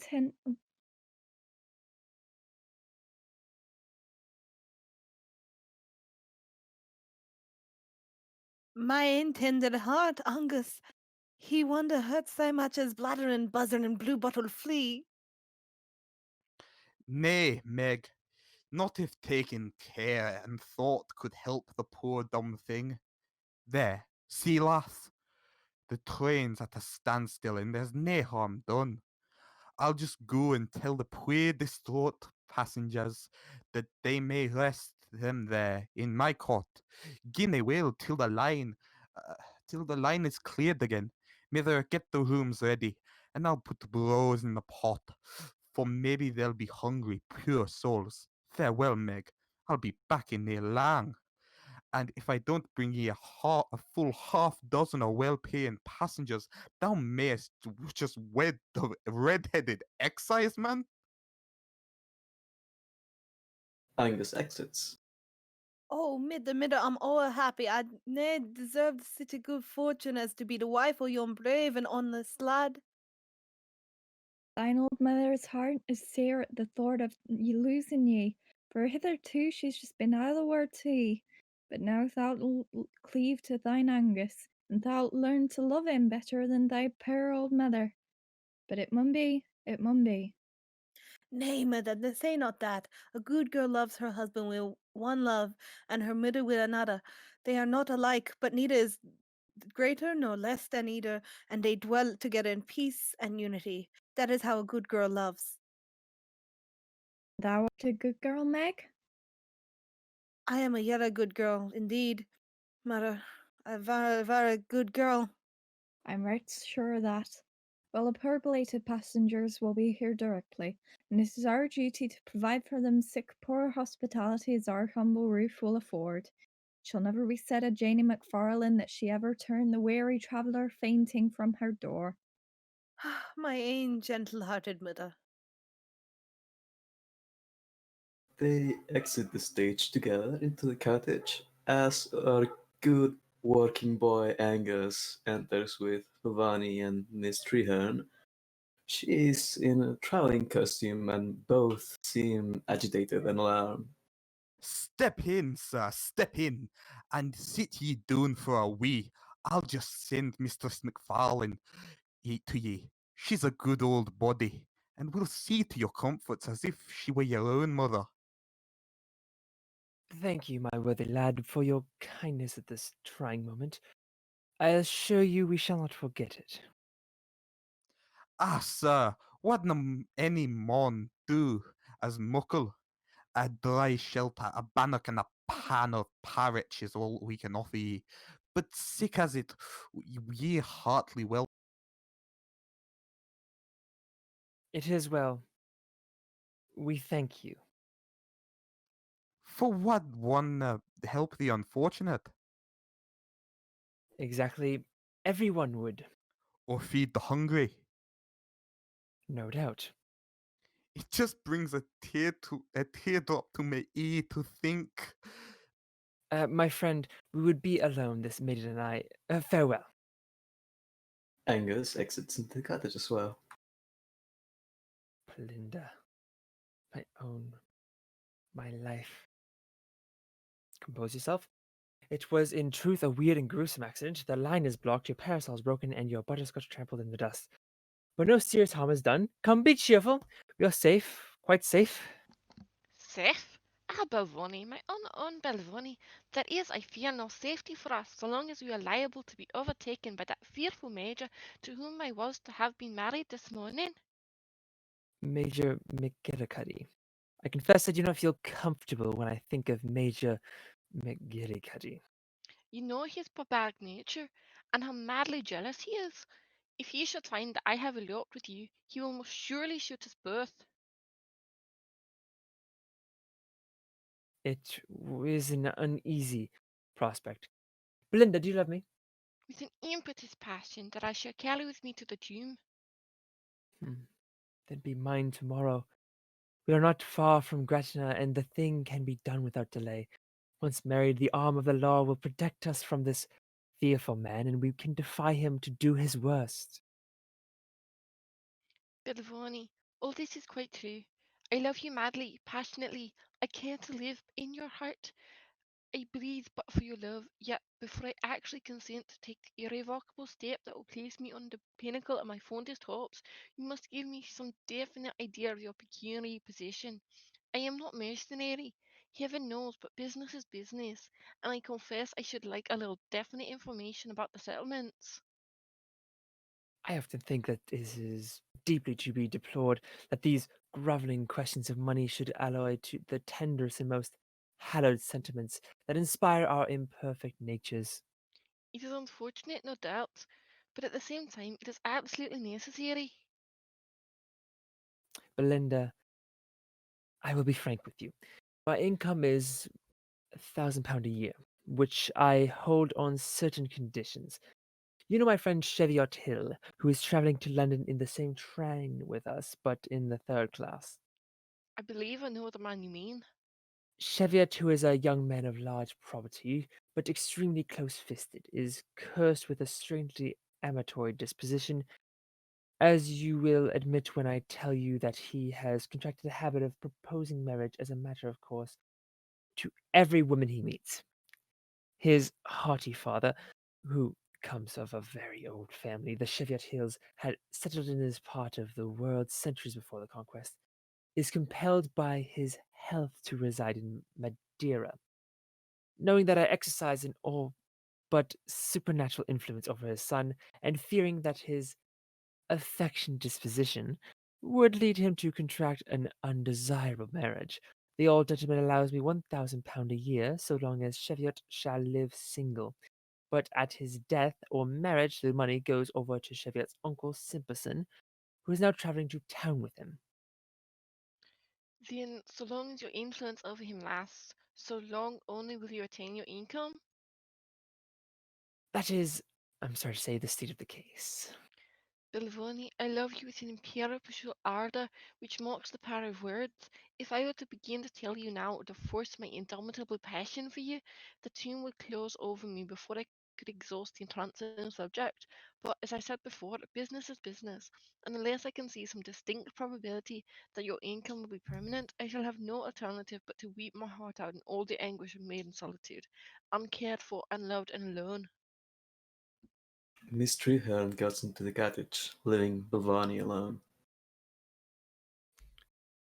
There goes a noble-hearted girl indeed. Oh, for the gift of Cheviot's airy badinage. Oh, for his skill in weaving a net about the hearts of women.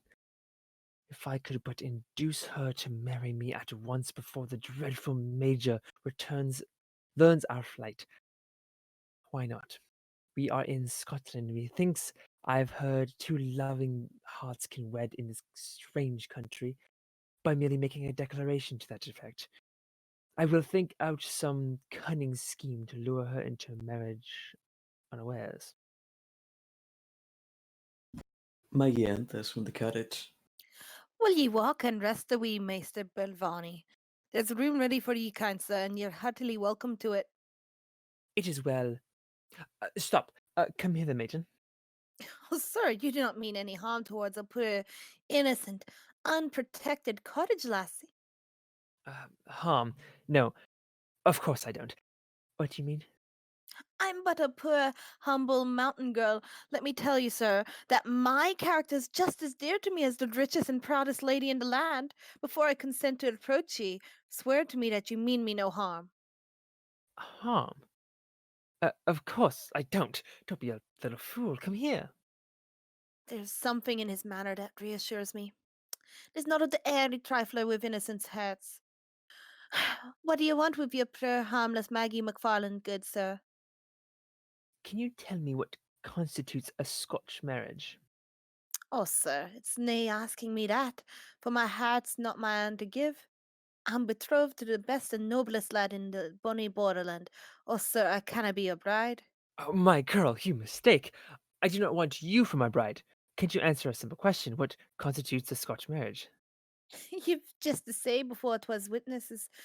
Maggie McFarland is my wife, and I've just to say Master Belvani is my husband, and nae one can set us asunder. But, sir, I cannot be your bride, for I am betrothed to the best and noblest. I congratulate you. You can go. Yes, sir. Maggie goes into the cottage. It is a simple process. Simple, but yet how beautiful.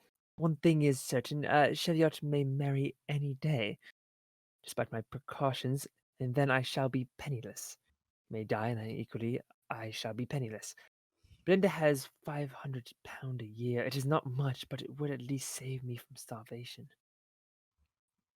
Belvani leaves, and Simp, Person, and Chariot Hill enter, come over the bridge.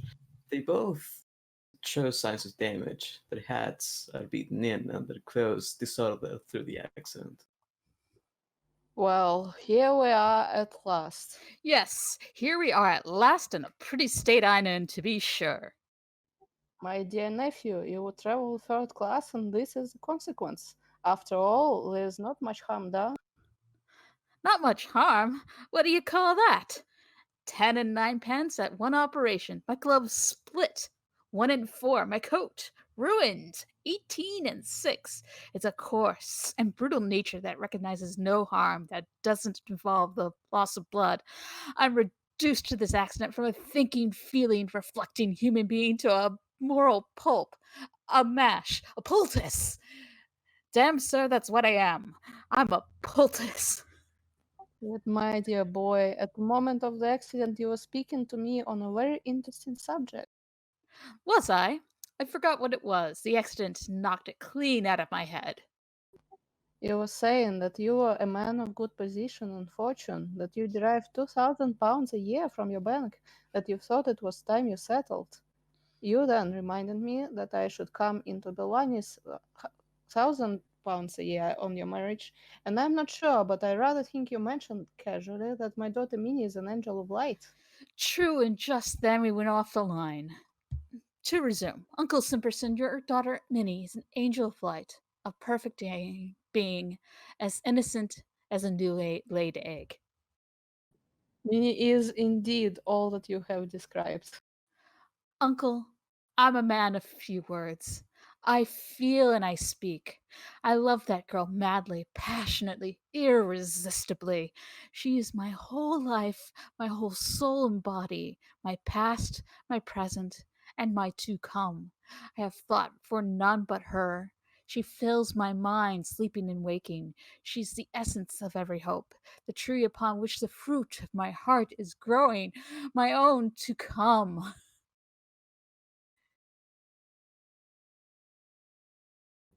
Jared, my dear boy, excuse the father's tears. I won't beat about the bush. You have anticipated my devoutest wish. Jared, my dear boy, take her, she is yours. I have often heard of rapture, but I never knew what it was till now. Uncle Simperson, bearing in mind the fact that your income will date from the day of the wedding, when may this be?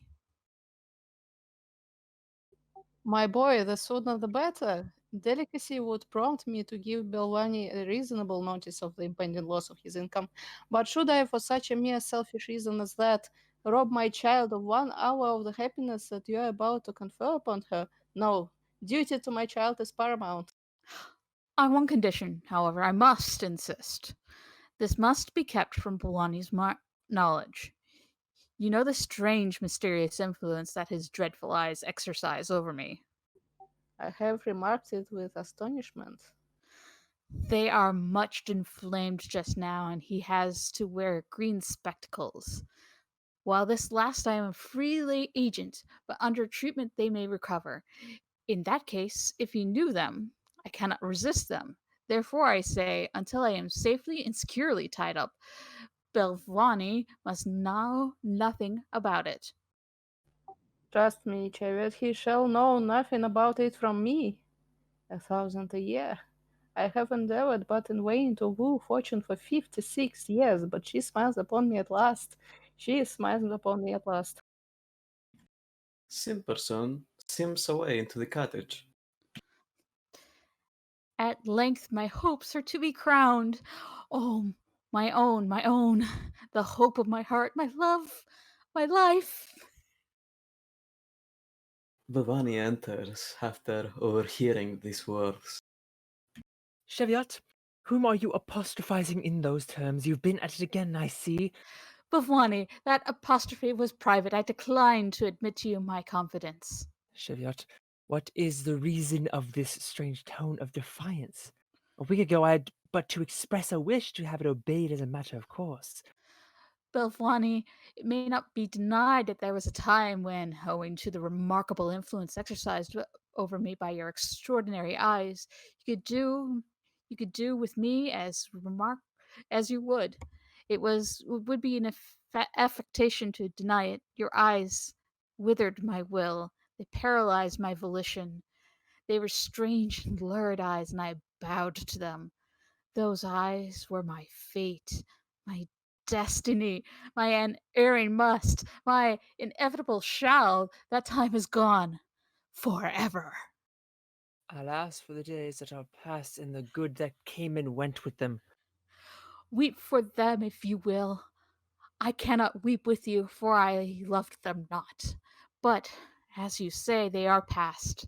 The light that lit up those eyes is extinct. Their fire has died out. Their soul has fled. They are no longer eyes, they are poached eggs. I have not yet sunk so low as to be the slave of 2 poached eggs. Have mercy. If any girl has succeeded in enslaving you, and I know how easily you are enslaved, dismiss her from your thoughts. Have no more to say to her, and I will bless you with my latest breath. Whether a blessing conferred with one's latest breath is a superior article to one conferred in robust health, we need not stop to inquire. I decline, as I said before, to admit to you my confidence on any terms whatever. Begone. Belvani leaves.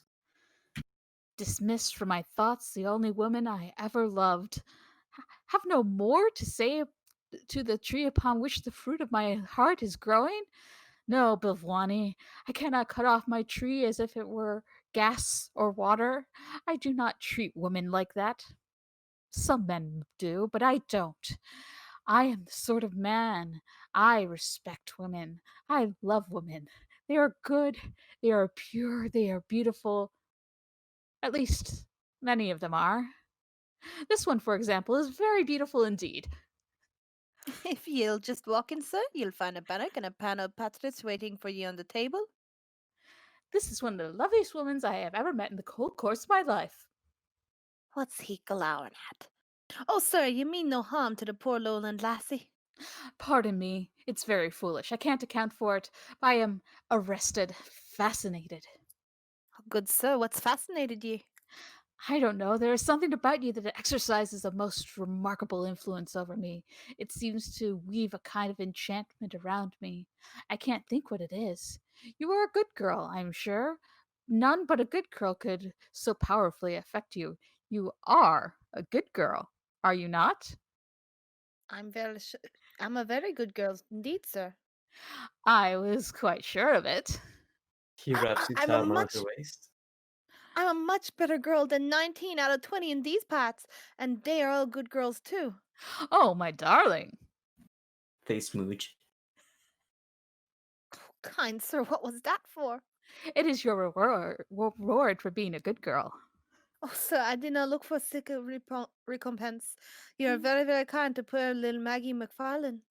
I cannot think what it is about you that fascinates me so remarkably. Maybe it's my beauty. Maybe it is. It is quite possibly that it may be, as you say, your beauty.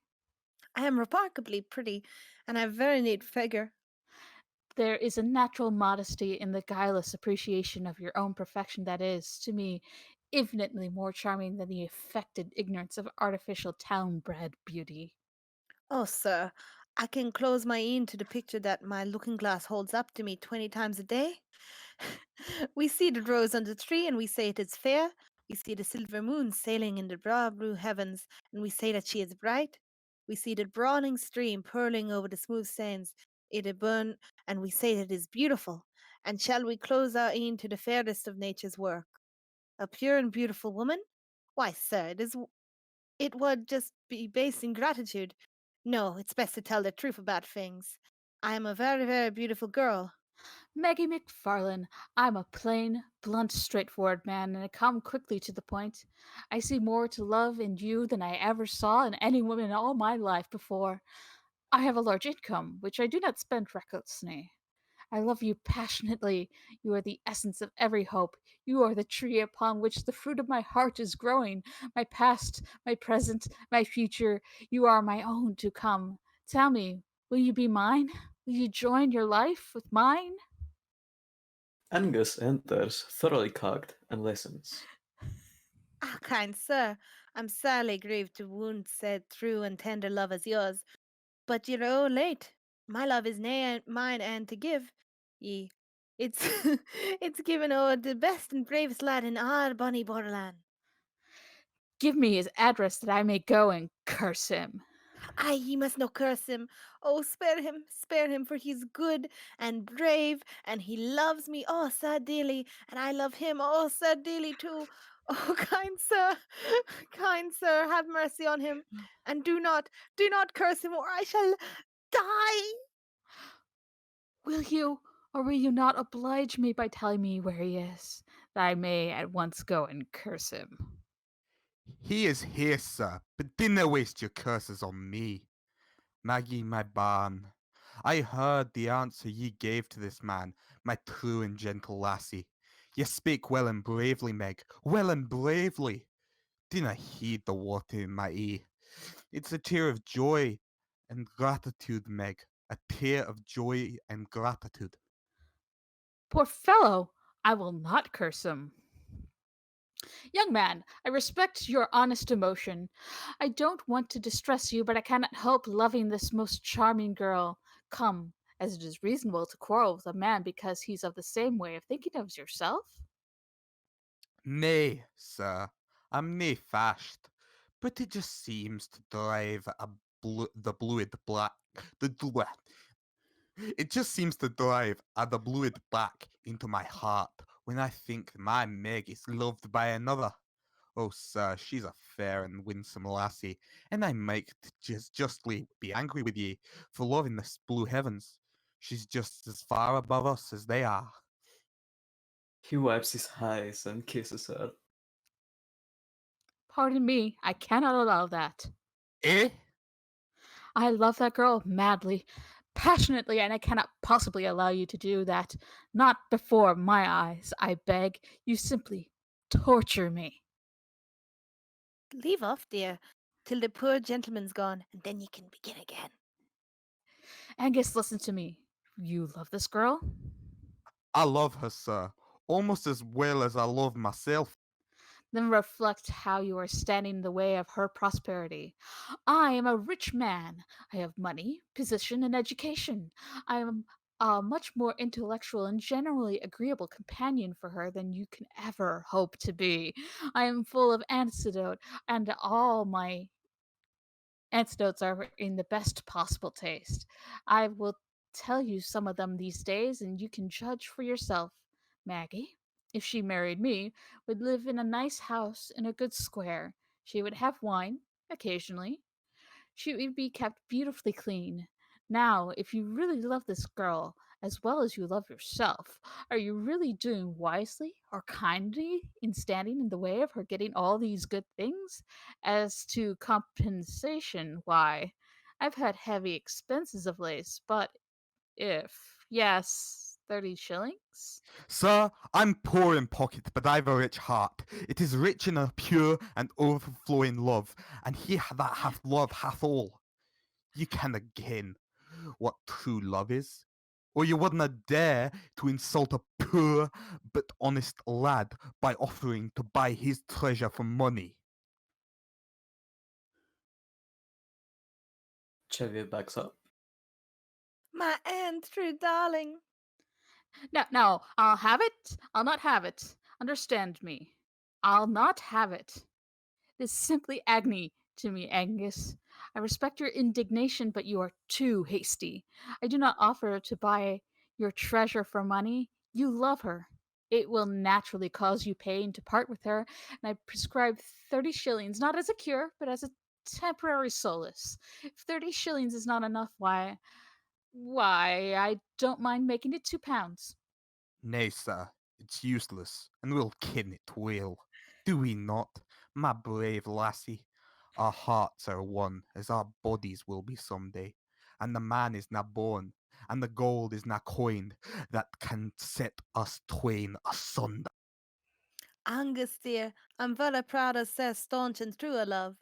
It's like your own true self, and I can say nae more for it than that. But dinna act without prudence and forethought, dear. For these hard times, £12 is £12. And I'm nae sure that you're acting rightly in refusing so large a sum. I love you very dearly. You ken that right weel. And if you'll be troubled with such a poor little mousie, I'll make ye a true and loving wife. But I doubt whether we are, my love, I'll ever be worth as much to ye as £12. Dinna act in haste, dear. Take time to think before ye refuse this kind gentleman's offer. Oh, sir, is this not rare modesty? Could ye match it among your town-bred fine ladies? I think not. Meg, it shall be as you say. I'll take the siller, but it'll be with a sore and broken heart. Cheviot gives Angus some dirty cuck money. Fare thee well, my love, my childhood's, boyhood's, manhood's love. You're ganging from my heart to another, who'll give me, who'll give thee more of the good things of this world than I could give ye, except love, and of that my heart is full indeed. But it's a for the best. You'll be happier with him. And £2 is £2. Meg, make him a good wife. Be true to him, and love him as you loved me. Oh, Meg, my poor bruised heart is well nigh like to break. He retreats into the cottage in great agony as Maggie looks wistfully after him. Poor laddie, poor laddie. I did not ken till knew how well he loved me. Maggie, I'm almost sorry. Poor lad, poor fellow. He has a generous heart. I'm glad I did not curse him. And this is weakness. Maggie, my own, ever and for always my own. We will be very happy, will we not? Oh, sir, I dinna ken. But in truth, I hope so. Oh, sir, my happiness is in your hands now. Be kind to the poor cottage lassie who loves ye sae well. My heart is in a yours, and if you forsake me, my lot will be sad one indeed. My poor little lowland lassie. That's my idea of a wife. No ridiculous extravagance, no expensive tastes. Knows how to dress like a lady on £5 a year. Ah, and does it too. No pretense there of being blind to her own beauties. She knows that she is beautiful and scorns to lie about it. In that respect, she resembles Simpson's own dear daughter, Minnie, my darling Minnie. My own darling Minnie. Minnie is fair. Minnie is dark. Minnie, Maggie loves me. That excellent and perfect country creature loves me. She is to be the light of my life, my own to come. In some respects, she is even prettier than Minnie, my darling Minnie. Simperson's dear daughter, the tree upon which the fruit of my heart is growing, my past, my present, my future, my own to come. But this tendency to reverie is growing on me. I must shake it off. And who enters but Miss Treherne? Heaven and earth, what a singularly lovely girl!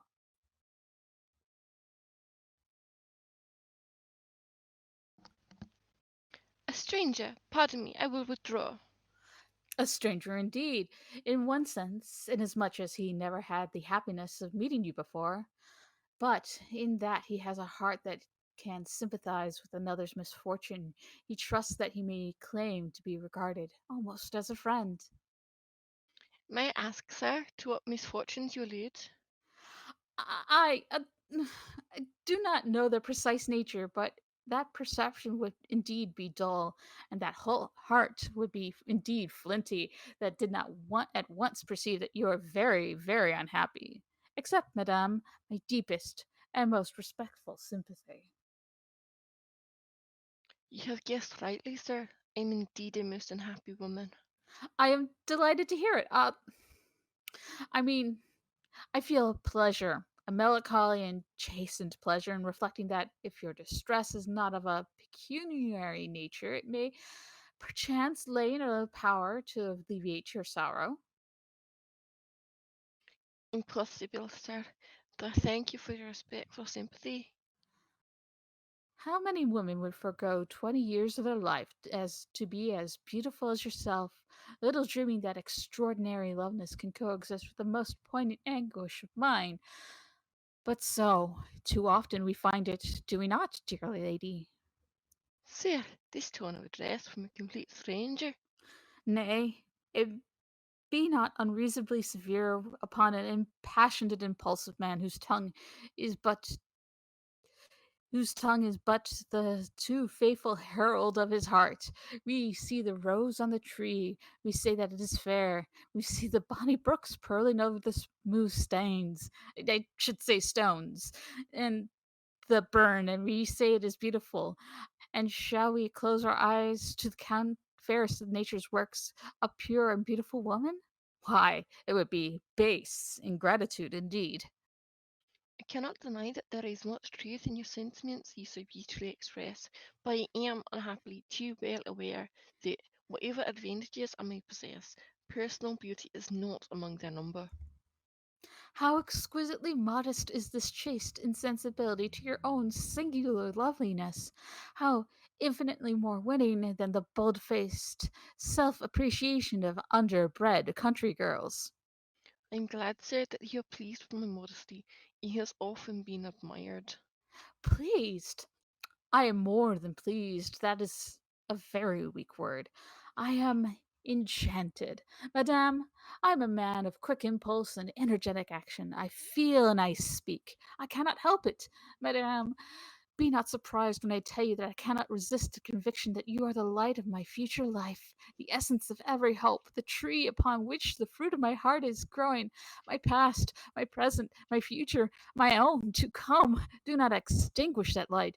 Do not disperse that essence. Do not blight that tree. I am well off. I'm a bachelor.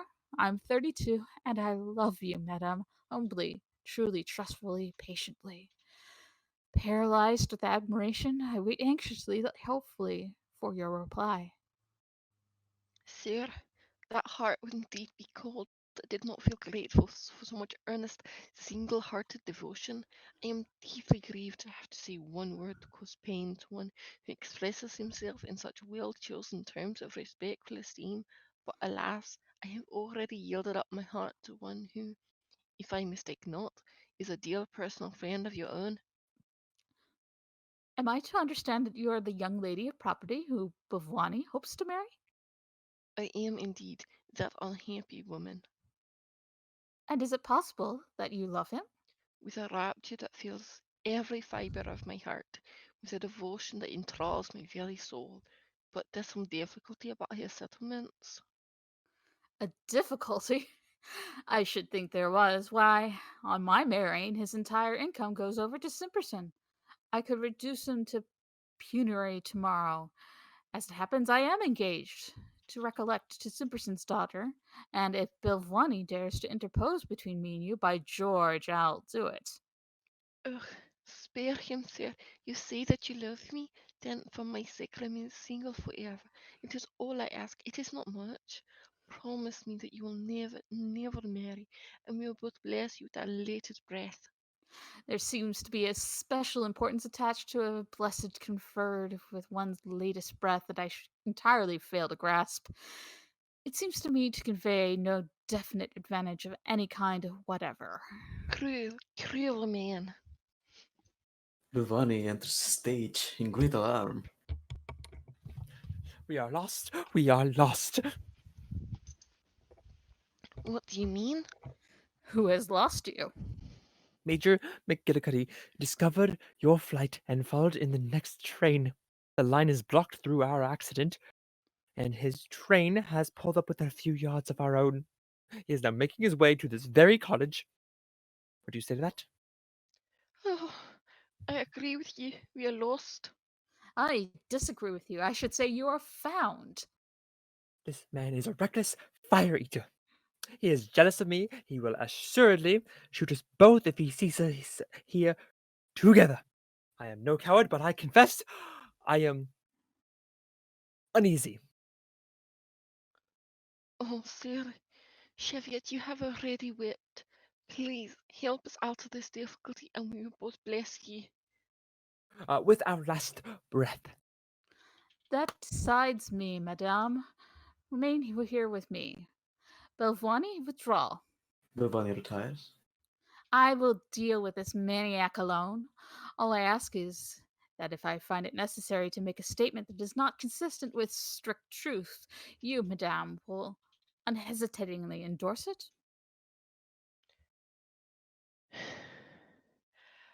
I will stake my very existence on its veracity, whatever it may be. Good. He is at hand. Belvwani, go. Bhavani exits. Now, madame, repose upon my shoulders. Place your arms around me so. Is that comfortable? It is luxurious. Good. You are sure it does not inconvenience you? Not at all. Go back. I like it. Now we are ready for him. Enter McGillicuddy, or shall we say McGillicuddy, with two friends dressed as for a wedding.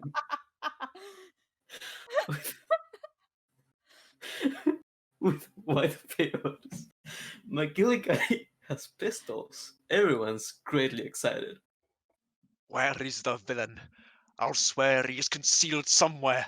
Search every tree, every bush, every geranium. Ah, there they are. Perjured woman, I've found you at last. Save me. Bhavani appears at back, cocked, listening. Who is this unsightly scoundrel with whom you have flown? The unpleasant-looking scamp whom you have dared to prefer to me? Uncurl yourself from around the plain villain at once, unless you would share his fate.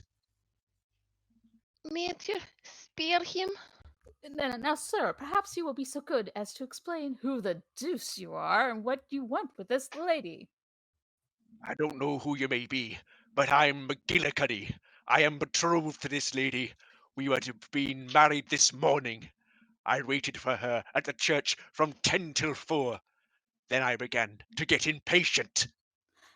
I really think you must be laboring under some delusion. Delusion? Ha ha! His two friends produce a very large wedding cake. Here's the cake. Still, I think there's some mistake somewhere. This lady is my wife. What? Belinda! Oh, Belinda! Tell me that this unattractive man lies. Tell me that you are mine and only mine, now and forever. I cannot say that. This gentleman is my husband.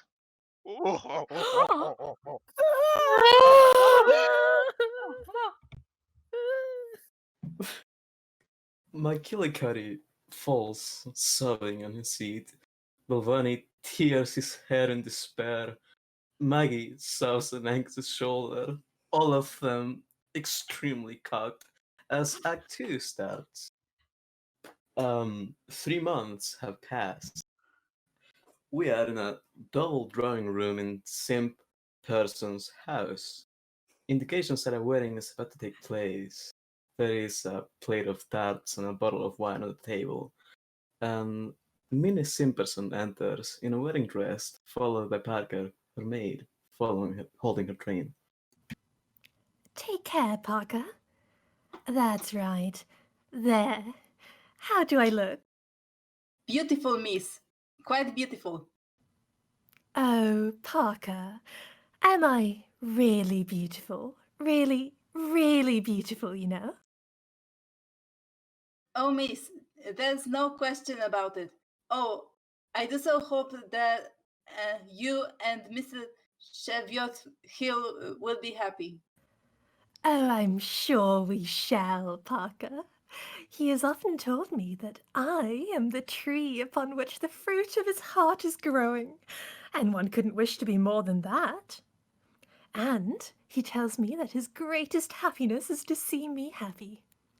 So it will be my duty, Parker, to devote my life, my whole life, to making myself as happy as I possibly can.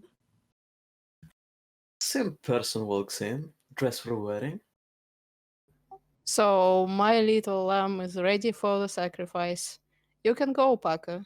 And I am to lose my pet at last. My little Dikey bird is to be married today. Well, well, it's for her good. I must try and bear it. I must try and bear it. And as my dear old papa comes into £1,000 a year by it, I hope he won't allow it to distress him too much. He must try and bear up. He mustn't fret. My child, I will not deny that £1,000 a year is a consolation. It's quite a fortune. I hardly know what I shall do with it. I think, dear papa, you will spend a good deal of it in brandy, and a good deal more on billiards, and a good deal more on betting. It may be so. I don't say it won't. We shall see, Minnie, we shall see. These simple pleasures would certainly tend to soothe your poor old father's declining years. And my darling has not done badly either, has she? No, dear papa. Only fancy. Cheviot has £2,000 a year from shares in the Royal Indestructible Bank. And don't spend £200. By the by, I'm sorry that my little bird has not contrived to induce him to settle anything on her. That, I think, was remiss on my tomtit. Dear papa, Cheviot is the very soul of honour. He's a fine, noble, manly, spirited fellow. But if he has a fault, it is that he is very, oh, very, very stingy. He would rather lose his heart's blood than part with a shilling unnecessarily. He's a noble fellow, but he's like that. Still, I can't help feeling that if my Robin had walked him judiciously... Papa, dear, Cheviot is an all but perfect character, the very type of knightly chivalry. But he has faults, and among other things, he's one of the worst-tempered men I ever met in all my life. Poor, simple little Minnie thought the matter over very carefully in her silly, childish way, and she came to the conclusion in her foolish little noddle, that, on the whole, perhaps she could work it better after marriage than before. Well, perhaps my Wren is right. Don't laugh at my silly little thoughts, dear Papa, when I say I'm sure she is. Minnie, my dear daughter, take a father's advice, the last he will ever be entitled to give you. If you would be truly happy in the married state, be sure you have your own way in everything. Brook no contradictions. Never yield to outside pressure. Give in to no argument. Admit no appeal. However wrong you may be, maintain a firm, resolute, and determined front. These were your angel mother's principles through life, and she was a happy woman indeed. I neglected those principles, and while she lived, I was a miserable wretch. Papa, dear, I've thought over the matter very carefully in my little baby noddle, and I have come to the conclusion, don't laugh at me, dear Papa, that it is my duty, to fall in with Cheviot's views and everything before marriage, and Cheviot's duty to fall into my views and everything after marriage. I think that is only fair, don't you? Yes, I dare say it will come to that. Don't think me a very silly little goose when I say I'm sure it will. Quite sure, dear Papa. Quite. Minnie, the very silly little goose, leaves. Dear child, I sometimes fancy I can see traces of her angel mother's disposition in her. Yes, I think she will be happy. But poor Chevet, oh Lord, poor Chevet, dear me, it won't bear thinking of. Enter Miss Trehan and observe. She's dressed in stately and funereal black. Come here, manservant. Approach. I'm not going to bite you. Can I see the fair young thing they call Minnie Simpson? Well, really, I can hardly say. There's nothing wrong, I hope. Nothing wrong. Thoughtless, frivolous, light-hearted creature. Reckless old butterfly. Nothing wrong. You have eyes in your head, a nose in your face, ears on each side of it, a brain of some sort in your skull, haven't you, butler?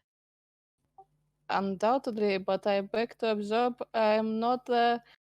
Have you or have you not the gift of simple apprehension? Can you or can you not draw conclusions? Go to, you offend me. There is something wrong, and it's here. I'll tell her you're here. Whom shall I say? See that one on whose devoted head the black sorrows of a long lifetime have fallen, and even as a funeral pall clouds a minute's interview with a dear old friend. Do you think you can recollect that message, butler? I'll try, but I beg to observe I'm not the butler. This is the most surprising young person. He leaves. At last I'm in my darling's home, the home of the bright, blithe, caroling thing that lit, as with a ray of heaven's sunlight, the murky gloom of my miserable school days. But what do I see? Tarts, ginger wine? These are rejoicings that consign afoot. Alas, I am out of place here. What have I in common with tarts? Oh, I am ill-attuned scenes of revelry. She takes a tart and eats it, and Minnie enters. Belinda! Minnie, my own long-lost lamb, this is the first gleam of joy that has lighted my darksome course this many and many a day. And in spite of the change that time and misery have brought upon me, you knew me at once.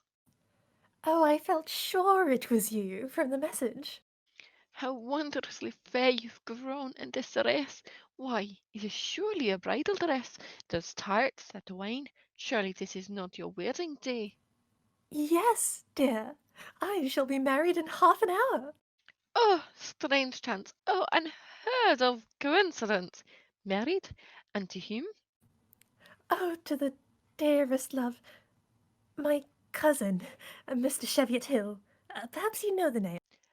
I have heard of the Cheviot Hills somewhere. Happy, strangely happy girl. You at least know your husband's name. Oh, yes, it's on all his pocket handkerchiefs. It is much to know. I do not know mine. Have you forgotten it? No, I never knew it. It's a dark mystery. It may not be unfathomed. It is buried in the fathomless gulf of the eternal past. There let it lie. Oh, tell me all about it, dear. It is a lurid tale.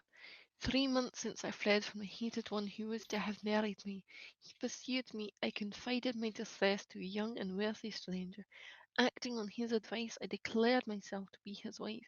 He declared himself to be my husband. We were parted immediately afterwards, and we have never met since. But this took place in Scotland, and by the law of that remarkable country, we are man and wife, though I didn't know it at the time. Oh, what fun! Fun, see, rather horrid distraction, chaos. I am rent with conflicting doubts. Perhaps he was already married. In that case, I'm a bigamist. Maybe he is dead. In that case, I'm a widow. Maybe he is alive. In that case, I'm a wife. What am I? Am I single? Am I married? Am I a widow? Can I marry? Have I married? May I marry? Who am I? Where am I? What am I? What is my name? What is my condition in life? If I am married, to whom I am married? If I am a widow, how came I to be a widow? And whose widow came I to be? Why am I his widow? What did I have? Did he leave me anything? If anything, how much? And is it saddled with conditions? Can I marry again without forfeiting it? Have I a mother-in-law? Have I a family of stepchildren? If no, how many and what ages, sexes, sizes, names, and dispositions? These are questions that rack me night and day, and until they are settled, peace and I are not on terms. Oh, poor dear thing. But enough of my selfish sorrows. She goes up to the table and takes tart. Minnie is annoyed at this. Tell me about the noble boy who is to make you his. Has he any troths? I don't know. She secretly removes tarts to another table closer to the door. I never thought of asking. I'm such a goose. But Papa knows. For the space and silver things called settlements been satisfactorily adjusted? I don't know. It never occurred to me to inquire. But Papa can tell you. The same artless little soul. Minnie stands so as to conceal the tarts from Miss Treherne. Yes, I am quite artless. Quite artless. But now that you are here, you will stay and see me married. I would willingly be a witness to my darling's joy, but this attire is, perhaps, scarcely in harmony with the scenery. Well, dear, you're not a cheerful object, and that's the truth. And yet these charnel house flags me serve to remind the thoughtless banqueters that they are but mortal. I don't think it will be necessary to do that, dear. Papa's sherry will make that quite clear to them. Ha! Then I'll hie me home and array me in garments of a less sombre hue. I think it would be better, dear. Those are the very things for a funeral, but this is a wedding. I see very little difference between them, but it shall be as you wish, though I have worn nothing but black since my miserable marriage. There is breakfast, I hope. Yes, at dear Cheviot's house. That is well. I shall return in time for it. Thank heaven I can still eat. She takes a tart from the table and exits, followed by Minnie, and in turn enters Cheviot Hill. He is also dressed as for a wedding. Here I am at last, quite flurried and hot at the usual row with the cabman, just when I wanted to be particularly calm and self-contained. I got the best of it, though. Dear me, this is the great day for me, a great day. Where's Minnie, I wonder? Arraying herself for this sacrifice, no doubt. Poof! This is a nervous occasion. I wonder if I'm taking a prudent step. Marriage is a very risky thing. It's like chancery. Once you're in it, you can't get out of it, and the costs are enormous. There you are, fixed. 50 years hence, if we're both alive, there will be both person's expenses. I don't see the use of making it for as long as that. It seems greedy to take up half a century of another person's attention. Besides, One never knows. One might come across someone else one liked better. That uncommonly nice girl I met in Scotland, for instance. No, I shall be true to my Minnie, quite true. I am quite determined that there will be nothing that shall shake my constancy to Minnie. Parker enters. What a devilish pretty girl. He's a mean young man, but he ought to be good for half a crown today. Come here, my dear. How do I look? Very nice indeed, sir. What, really? Really. Very tempting, eh? Very tempting indeed. Ha! The married state is an envious state, Parker. Is it, sir? I hope it is made. It depends. What do you mean by it depends? You're a member of the Church of England, I trust. Then I don't you know the saying in it depends. You are flying the face of England in the marriage service. Don't go and throw cold water on the married state, Parker. I know what you're going to say. It's expensive. So it is at first very expensive, but with the economy you soon retrench that. By a beautiful provision of nature, what's enough for one is enough for two. This phenomenon points directly to the married state as our natural state.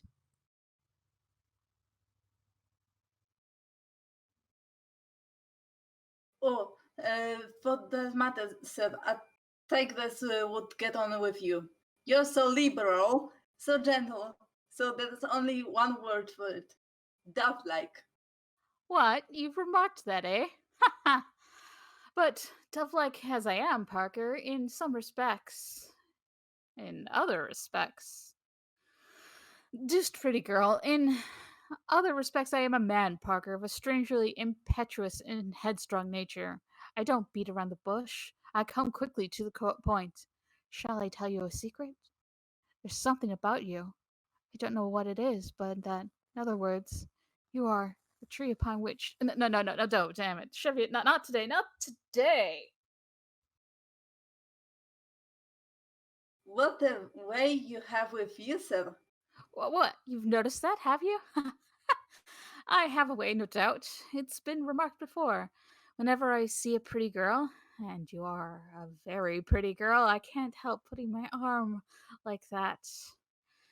Now, pleasant as this sort of thing is, and you find it pleasant, don't you? Yes, you find it. Yes, you find it pleasant. Pleasant as it is decidedly wrong. It is decidedly wrong in a married man. Yes, it is decidedly wrong in a married man. In a married man, it's abominable, and I shall be a married man in half an hour. So, Parker, will it become necessary to conquer this tendency, to struggle with it, to subdue it in half an hour? Not that there's any real harm in putting your arm around a girl's waist. Highly respectable people do it when they waltz. Yes, sir, but then a band's playing. True, but when a band's playing, it don't matter. When a band is not playing, why is it's dangerous, you see? You begin with this, and you go on from there to another, getting more and more affectionate until you reach this stage. The smooch. Not that there's any real harm in kissing either, for you see fathers and mothers who ought to set a good example kissing their children every day. Lord, sir, kissing is nothing. Everybody does that. That is your experience, is it? It tallies with my own.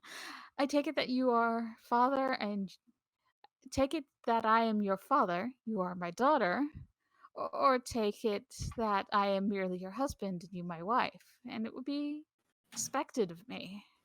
He continues unlawfully smooching her. But I'm not your wife, sir.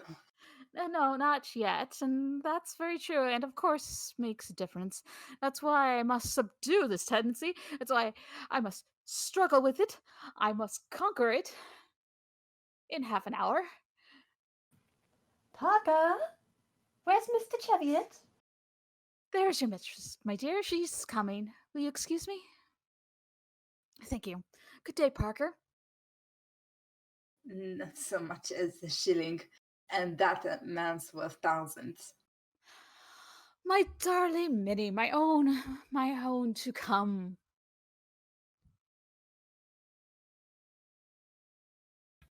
He also smooches her.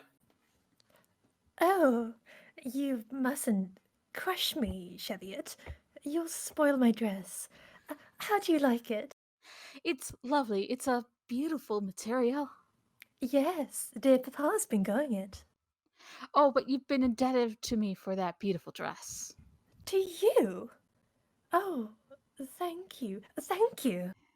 Yes, I said to your papa, now, do for once, let that girl have a nice dress. Be liberal, buy the very best that money will procure. You'll never miss it. So thanks to me, he bought you a beauty. 17 and 6 a yard if it's a penny. Dear me, to think that in half an hour this magnificent dress will be my property. Yes, dear Papa said that, as you had offered to give the breakfast at your house, he would give me the best dress that money could procure. Yes, I did offer to provide the breakfast at a reckless moment. That's so like me. It's a rash offer, but I've made it. And I've stuck to it. Oh, then, there's the cake. Oh, tell me all about the cake. It's a very pretty cake. Very little cake is eaten at a wedding breakfast, so I've ordered what's known in the trade as a 3/4 article. I see. 3/4 cake and the rest wood.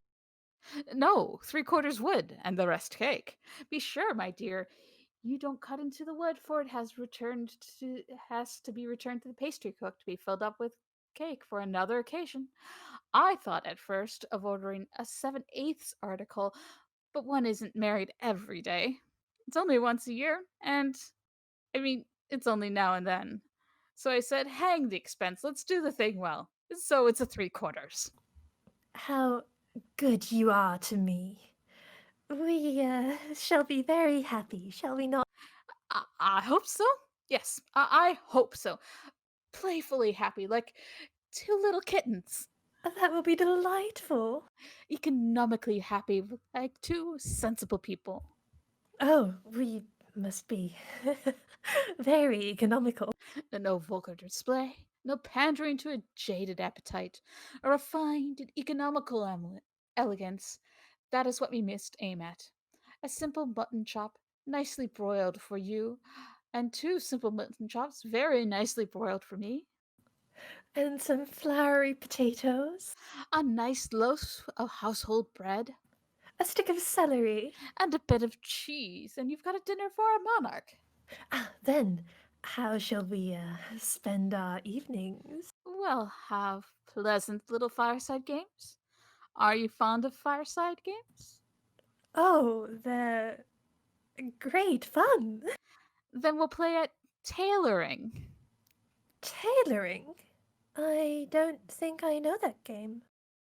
It's a very good game. You shall be the clever little jobbing tailor, and I'll be the particular customer who brings his own materials to be made up. You shall take my measure, cut out the cloth, real cloth, stitch it together, and try it on. We'll find fault like a real customer, and you shall alter it until it fits. And when it fits beautifully, that counts 1 to you. Delightful. Then there's another little fireside game, which is great fun. We each take a bit of paper and a pencil and try to jot down the nicest dinner for 9 pence, and the next day we have it. Oh, Cheviot, what a paradise you hold open to me. Yes. How's Papa? He's very well and very happy. He's going to increase his establishment on the strength of the £1,000 a year and keep a manservant. I know. I've been looking after some servants for him. They'll be here in the course of the morning. A cook, a housemaid, and a footman. I found them through an advertisement. They're country people and will come very cheap. How kind and thoughtful you are. Oh, Cheviot, I am a very lucky girl. Yes, I think so too.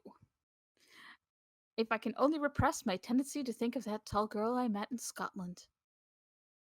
Cheviot, my boy, you must make an effort. You are going to be married, and the tall girl is nothing to you. Parker comes in. Please, sir, he is a gentleman to see you. Oh, a solicitor, no doubt. Show him up. And please, some persons have called to see you about an advertisement. Oh, Simperson's servants, to be sure. Show up the gentleman and tell the others to wait. Parker leaves, and Pylvani enters. He looks very miserable. Bilfwani, this is unexpected. Yes, Cheviot, at last we meet. Don't frown upon a heartbroken wretch. Bilfwani, I don't want to hurt your feelings, but I will not disguise from you that, not having seen you for 3 months, I was in hopes that I had gotten rid of you forever. Oh, Cheviot. Oh, don't say that. I'm so unhappy. And you have it in your power to make me comfortable. Do this, and I will bless you with my latest breath. It is a tempting offer. I am not proof against it. We all have a price, and that is mine. Proceed.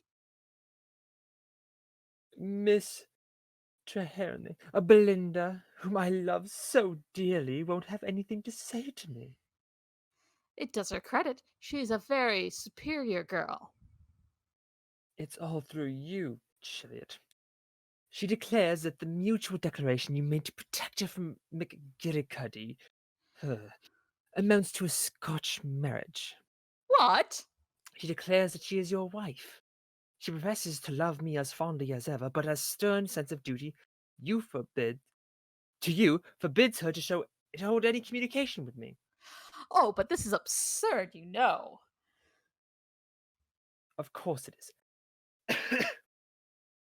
But what is to be done? You left with Simpson immediately after making the declaration. As soon as she found you were gone, she implored me to tell her your name and address. Of course I refused, and she quitted me, telling me that she would devote her life to finding you out. But this is simple madness. I can't have it. This day, too, of all others. If she'd claimed me last week, or even yesterday, I wouldn't have minded, for she's a devilish fine woman, but if she were to turn up now... Bovani, my dear friend, tell me what to do. I'll do anything. It seems that there's some doubt whether this cottage, which is just on the border, is in England or Scotland. If it is in England, she has no case. If it is in Scotland, I'm afraid she has. I've written to the owner of the property to ascertain it, and if in the meantime she claims you, you must absolutely decline to recognize this marriage for a moment. Not for one moment. It was a mere artifice to enable her to escape from McGillicuddy. Nothing more. It's monstrous, perfectly monstrous, that should constitute a marriage. It's disgraceful. It's abominable. Damn Cheviot. It's immoral. So it is. It's immoral. That settles it in my mind. It's immoral. You're quite sure you'll be resolute, Cheviot? Resolute? I should think so. Why, hang it all, man, I'm going to be married in 20 minutes to Minnie Simperson. What? Didn't I tell you? I believe you're right. I did not tell you. It escaped me. Oh, yes, this is my wedding day. Cheviot, you're joking. You don't mean this. Why, I shall use my £1,000 a year by it. Every penny I have in the world. Oh, it can't be. It's nonsense.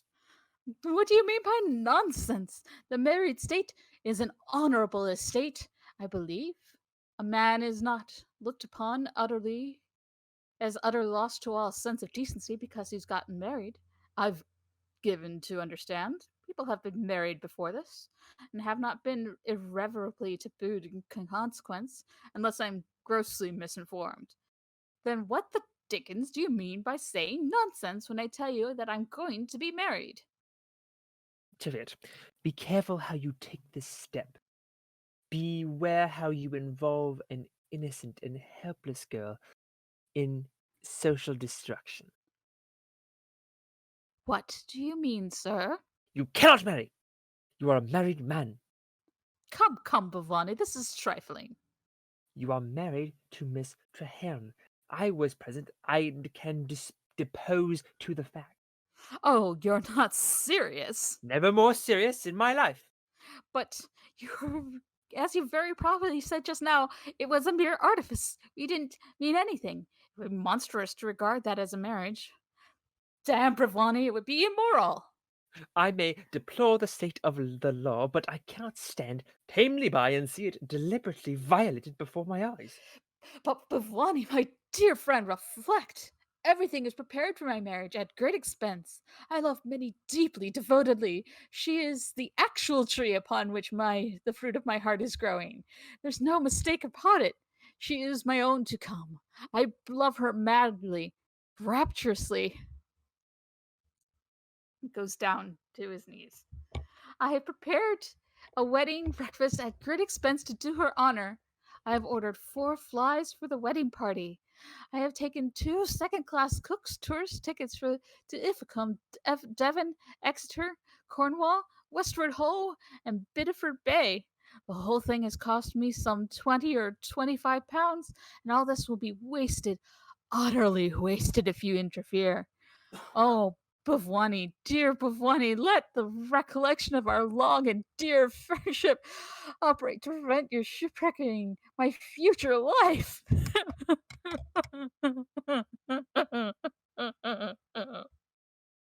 I have a duty to do.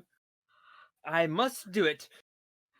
But reflect, dear Bhavani, if I am married to Miss Traherne, you lose your income in as much as if I married Minnie Simperson. No doubt. If you could prove your marriage to Miss Traherne, but you can't. Those eyes. You don't know where she is. Oh, those eyes. The cottage has been pulled down, and the cottagers have emigrated to Patagonia. Oh, those eyes. I'm the only witness left. I can prove your marriage if I like, but you can't.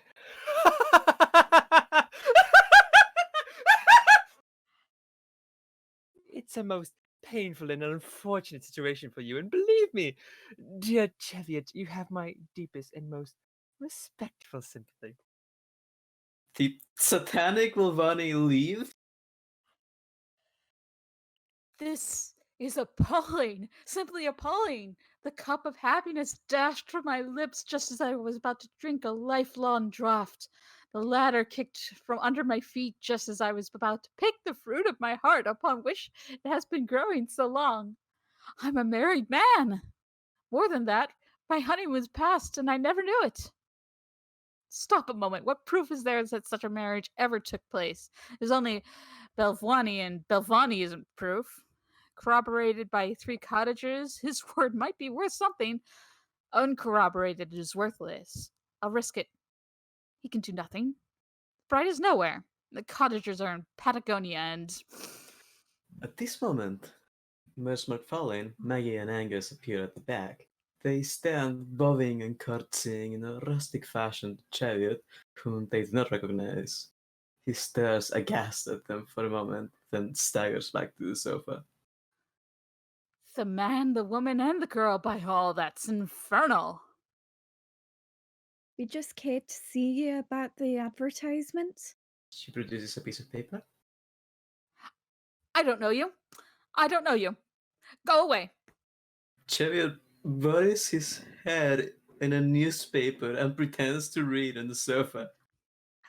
Sir, you said we'd call on you this day at 11 o'clock, and so we've come away from Dumfries to see you. I tell you that I don't know you. Go away. I'm not well at all. I'm very ill and it's infectious.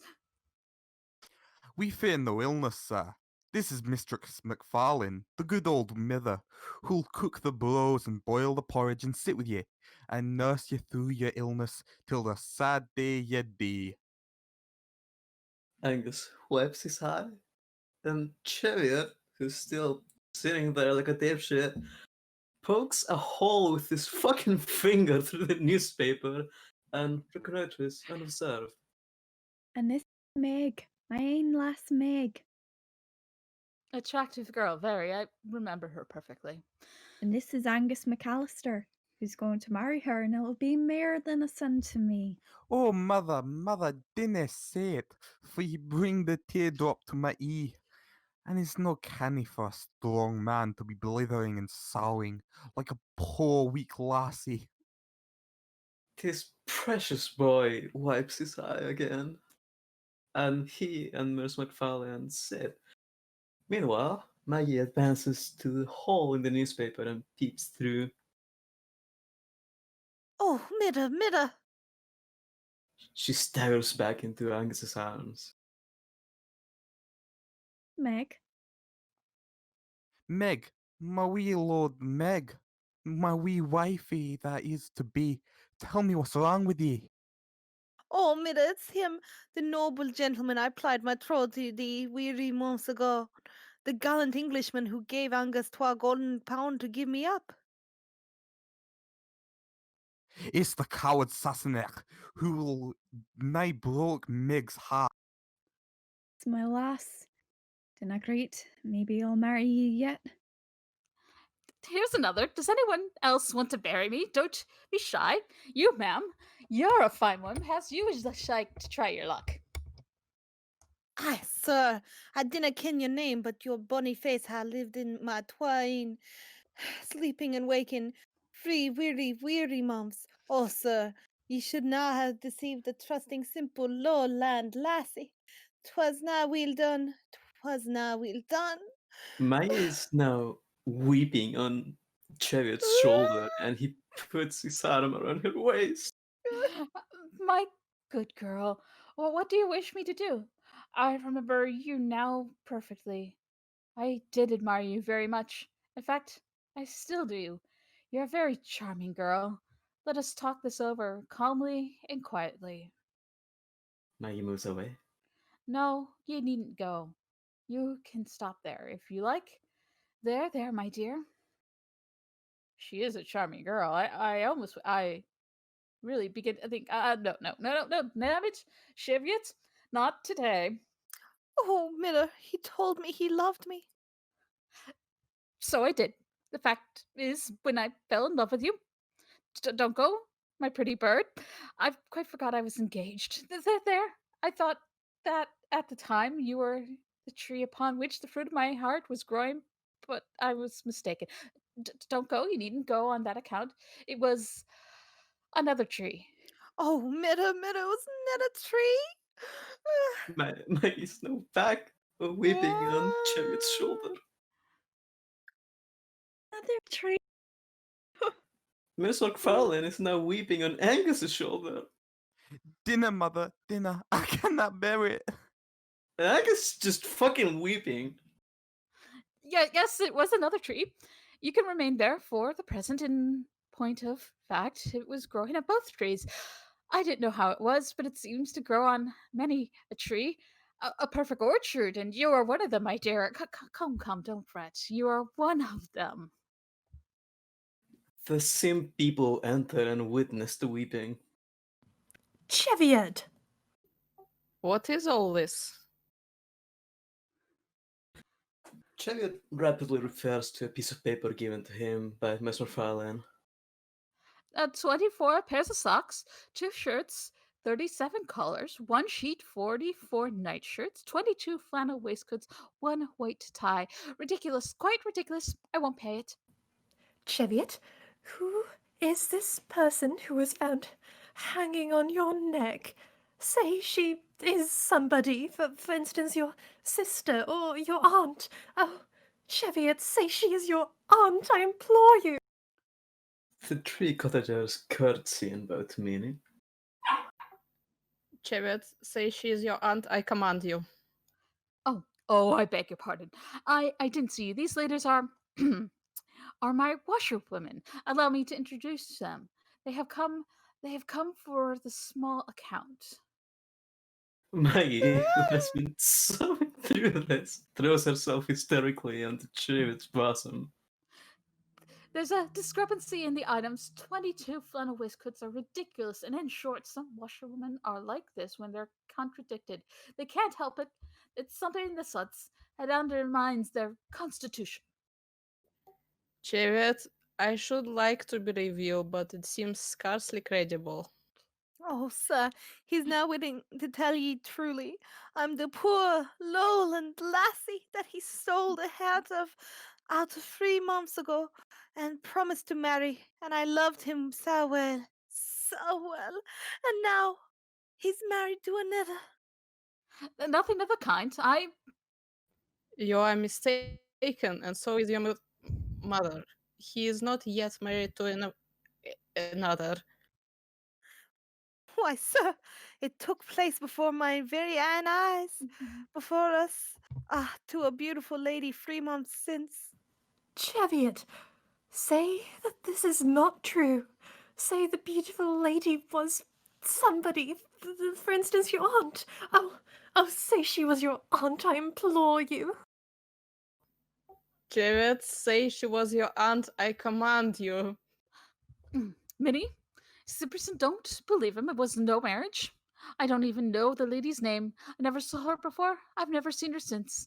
It's ridiculous. I shouldn't have married her without knowing it. It's out of the question. Cheviot, let's know exactly where we are. I don't much care whom you marry, so that you marry someone. That's enough for me. But please, be explicit, for this is business and mustn't be trifled with. Tell me all about it. I cannot. Who's that coming in? It's Sylvani. I can. Belvani? I was present when Cheviot and a certain lady declared themselves to be man and wife. This took place in a cottage on the border in the presence of these worthy people. That's enough for me. It's a Scotch marriage. Minnie, my child, we must find you someone else. Cheviot's married. Belvani, I am sorry to say, I deprive you of your income. I beg your pardon, not yet. Why not? In the first place, it is not certain whether the cottage was in England or in Scotland. In the second place, the bride can't be found. But she shall be found. What is her name? That I decline to state. But you shall be made to state. I insist upon knowing the young lady's name. And then enters Miss Treherne in a light and cheerful dress. Belinda Treherne. Minnie, my own old friend. 'Tis she, My husband. my wife.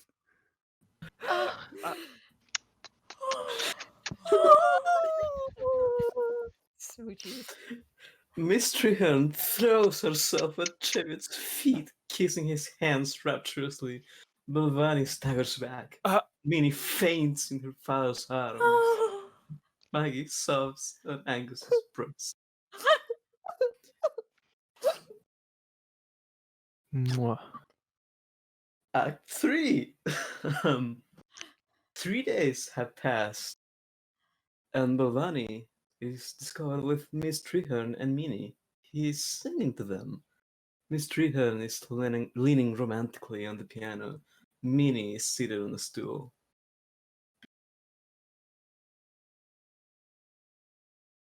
Says the old Obadiah to the young Obadiah, I am drier, Obadiah, I am drier.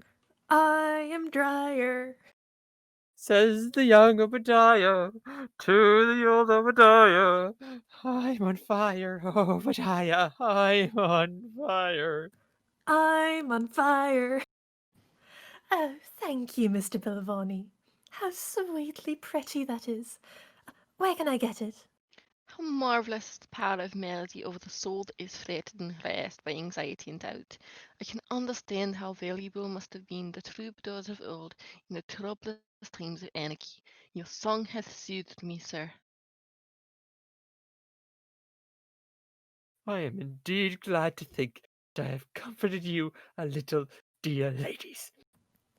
Dear Mr. Belvani, I don't know what we should have done without you. What with your sweet songs, your amusing riddles, and your clever conjuring tricks, the weary days of waiting have passed like a delightful dream. It is impossible to be dull in the society of one who can charm the soul with plaintive ballads one moment and the next roll a rabbit and a guinea pig into one. You make me indeed happy, dear ladies. But my joy will be of brief duration, for Cheviot may return at any moment with the news that the fatal cottage was in Scotland, and then, oh, Belinda, what is to become of me? How many issues depend on this momentous question? Has Belvoni 1,000 a year, or is he ruined? Has your father that convenient addition to his income, or has he not? May Maggie marry Angus, or will her claim on Cheviot be satisfied? Are you to be his cherished bride, or are you destined to a life of solitary maidenhood? Am I Cheviot's honoured wife, or am I but a broken-hearted and desolate spinster? Who can tell? Who can tell? She crosses over to Minnie. Meanwhile, Balvani goes to the window in the second drawing room. Here is a cab with luggage. It is Cheviot! Oh, he has returned with the news. Ladies, one word before I go. One of you will be claimed by Cheviot, that is very clear. To that one, whichever it may be, I do not address myself, but to the other, whichever it may be. I say I love you, whichever you are, with a fervour which I cannot describe in words. If you, whichever you are, will consent to cast your lot with mine, I will devote my life to proving that I love you and you only, whichever it may be, with a single-hearted and devoted passion, which precludes the possibility of my ever entertaining the slightest regard for any other woman in the whole world. I thought I would just mention it. Good morning. How Balvani runs beautifully away. How beautifully he expresses himself. He is indeed a rare and radiant being. Oh, Belinda, the terrible moment is at hand. Minnie, if dear Cheviot should prove to be my husband, swear to me that it will not prevent your coming to stop with us, with dear Cheviot and me, whenever you can. Indeed I will. And if it should turn out that dear Cheviot is at liberty to marry me, promise me that will not prevent you looking on our house, on dear Cheviot's and mine, as your home. I swear it, we will be like dear, dear sisters. And the chariot asks from a journey with bag and rug. Cheviot, tell me at once, are you my husband? Cheviot, speak. Is poor little simple Minnie to be your bride? Minnie, the hope of my heart, my pet fruit tree. Belinda, my past, my present, my to come. I have sorry news, sorry news.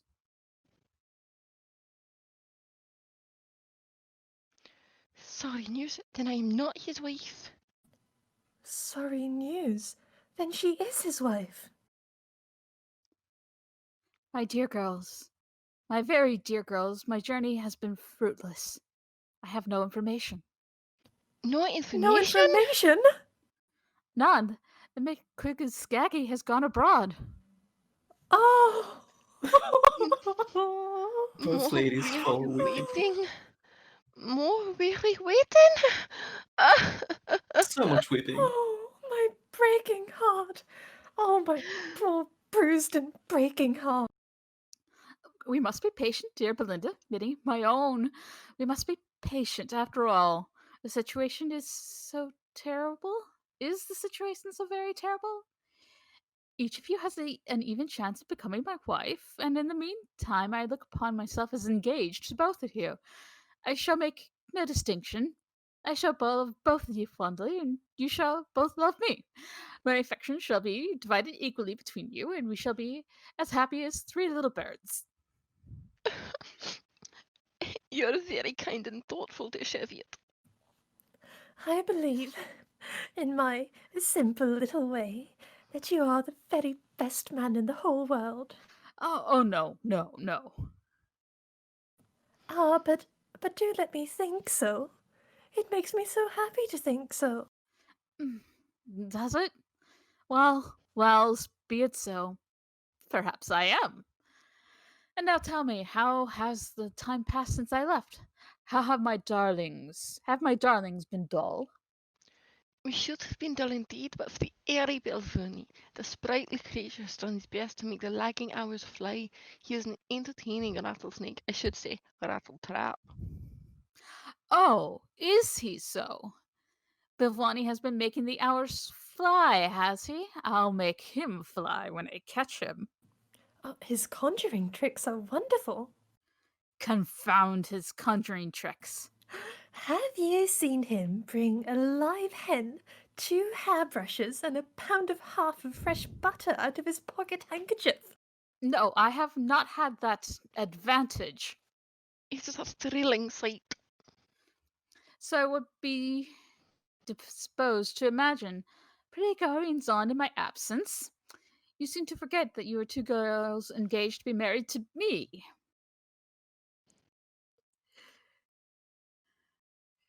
Ah, Sherry, do not judge us harshly. We love you with a reckless fervour that thrills us to the very marrow, don't we, darling? But the hours crept up heavily without you, and when, to lighten the gloom in which we were plunged, the kindly creature swallowed a live rabbit and brought it out, smothered in onions, from his left boot, we could not choose but smile. The good soul has promised to teach me the trick.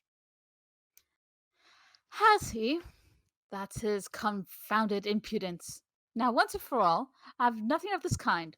One of yous will be my wife, and until I know which, I will permit no bravouring of any other kind, or of anything approaching thereto. When that is settled, the other may bravouani until she is black in the face. And how long have we to wait before you should know which one of us may begin belvonying? I can't say. It may be sometimes.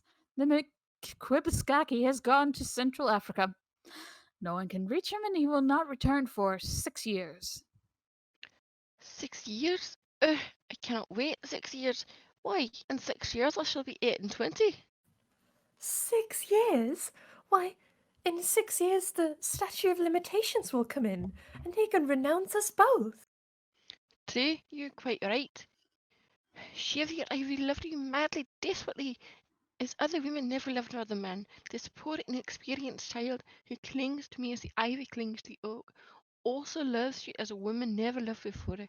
Even that poor cottage maiden, whose rustic heart you so recklessly enslaved, worships you with a devotion that has no parallel in the annals of the heart. In return for all this unalloyed affection, all we ask of you is that you recommend us to a respectable solicitor. But, my dear children, reflect. I can't marry all 3. I am most willing to consider myself engaged to all 3, and that's as much as the law will allow. You will see I do all that I can. I'd marry all 3 of you with pleasure if I might, but our laws stand as present. I'm sorry to say. I'm very sorry to say. It's out of the question. Cheviot leaves. Poor fellow, he has my tenderest sympathy, but we have no alternative but to place ourselves under the protecting aegis of Julie of thy countrymen. Simpson Simpson with 2 letters. Minnie, Miss Strahan, the post has just brought me 2 letters. One of them bears a Marseille postmark and is, I doubt not, from Mr. McQuibigaski. He must have written just before starting for Central Africa.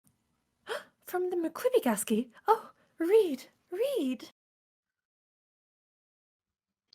Oh, sir, how can you torture us by this delay? Have you no curiosity?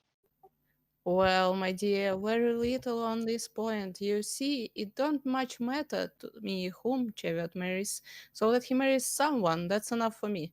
But however, your anxiety is natural, and I will gratify it. So, in reply to your letter, I have to inform you that Evan Cottage is certainly in England. The deeds relating to the property place this beyond all question. In England? This blur is indeed a kosher. Against such a blur, I cannot stand up. Ah! Oh, my poor Belinda, my darling sister, love. Oh, forgive me. Oh, forgive me. I don't look like that. Speak to me, dearest. Oh, speak to me. Speak to me. Oh, speak to you? Yes, I'll speak to you. All is not yet lost. True, he is married. He is not married to me, but why should he not be? I'm as young as you. I'm as beautiful as you. I have more money than you. I will try. Oh, how hard I will try. Do, darling. And I wish. Oh, how I wish you may get him. Minnie, if you were not the dearest little friend I have in the world, I could pinch you. Miss Treehead leaves. Simpson has been reading over the other letter.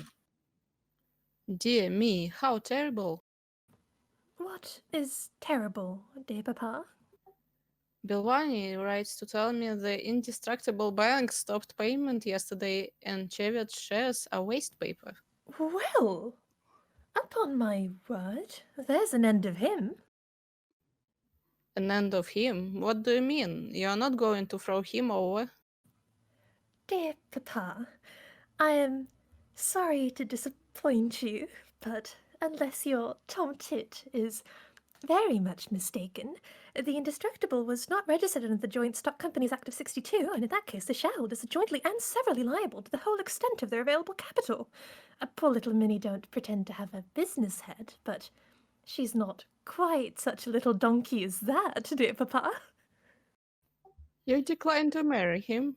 Do I hear rightly? I don't know, papa, whether your hearing is as good as it was, but from your excited manner, I should say you heard me perfectly. Minnie, the fucking queen, leaves. This is a pretty business. Done out of 1,000 a year, and by my own daughter. What a terrible thing in its incessant craving after money. Upon my word, some people seem to think that they're sent into the world for no other purpose but to acquire wealth, and by Jove, they'll sacrifice their nearest and dearest relations to get it. It's most humiliating, most humiliating. Cheviot enters in low spirits and throws himself into a chair dramatically, sobbing loud. Oh, Uncle Simperson, have you heard the news? Yes, I have heard the news. And a pretty man of business you are to invest all your property in an unregistered company. Uncle, don't you turn against me. Belinda is not my wife. I'm a ruined man, and my darlings, my 3 darlings, whom I love with a fidelity which, in these easygoing days, is simply quixotic, will have nothing to say to me. Minnie, your daughter, declines to accompany you to the altar. Belinda, I will feel sure, will revert to Belvani. And Maggie is at present moment hanging around that Scots idiot's neck, although she knows that in doing so she simply tortures me. Simperson, I never loved 3 girls as I love these 3. Never, never. And now they'll all 3 slip through my fingers. I'm sure they will. Poor sir. Do you think nobody loses but you? Why, I'm done out of 1,000 a year by it. For that matter, Simperson, I have a very vivid idea. But you won't have to wait long for the money. What do you mean? Oh, of course. I understand. Eh? Miss McFarlane. I have thought of her myself. A very fine woman for her years. A majestic ruin, beautiful in decay. My dear boy, my very dear boy, I congratulate you. Don't be absurd. I'm not going to marry anybody. Eh? Why then how? I don't think I quite follow you. There is another contingency on which you come into the money. My death. To be sure. I never thought of that. And as you say, a man can die but once. I beg your pardon. I didn't say anything of the kind. You said it, but it's true for all that. I'm very sorry, but of course if you have made up your mind to it. Why, when a man's lost everything, what has he to live for? True, true, nothing whatever. Still, His money gone? His credit gone? The 3 girls he's engaged to gone? I cannot deny it. It's a hopeless situation. Hopeless. Quite hopeless. His happiness wrecked, his hopes blighted, the 3 trees on which the fruit of his heart is growing, all cut down. What is left but death? True, true. You're quite right. Farewell. Simperson, you seem to think I want to perish. I don't want anything of the kind.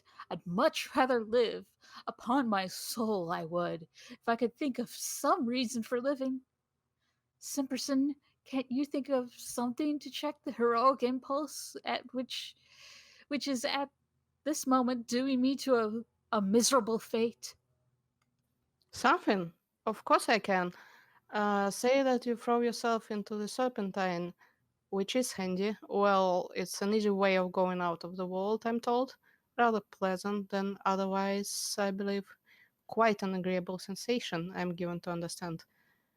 But you get wet through, and your clothes are absolutely ruined. For that matter, I could take off my clothes before I went in. True, so you could. I never thought of that. You could take them off before you go in. There's no reason why you shouldn't, if you do it in the dark.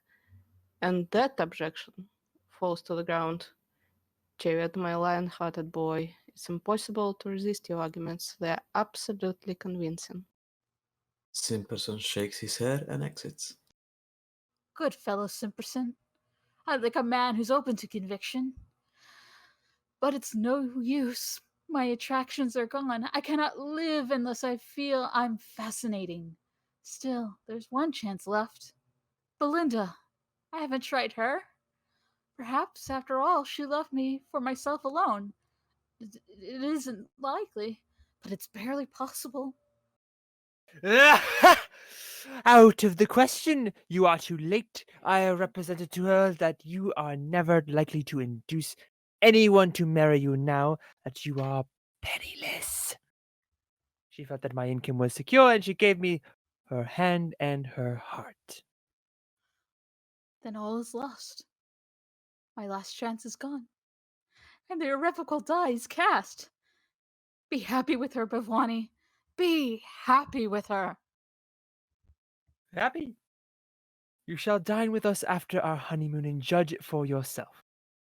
No, I shall not do that. Long before you return, I shall be beyond the reach of dinners. I understand. You are going abroad. Well, I don't think you could do better than try another country. Bhavani, I'm going to try another world. What do you mean? In 2 minutes, I die. You're joking, of course. Do I look like a man who jokes? It is my frame of mind once. It is in my frame of mind one in which a man indulges in trivialities. But my dear Cheviot, reflect. Why would it concern you? You will be happy with Belinda. You will not be well off, but Simperson will, and I dare say he will give you a meal now and then. It will not be a nice meal, but still it will be a meal.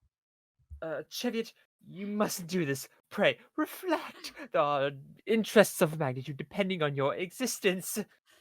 My mind is made up. But I shall be ruined.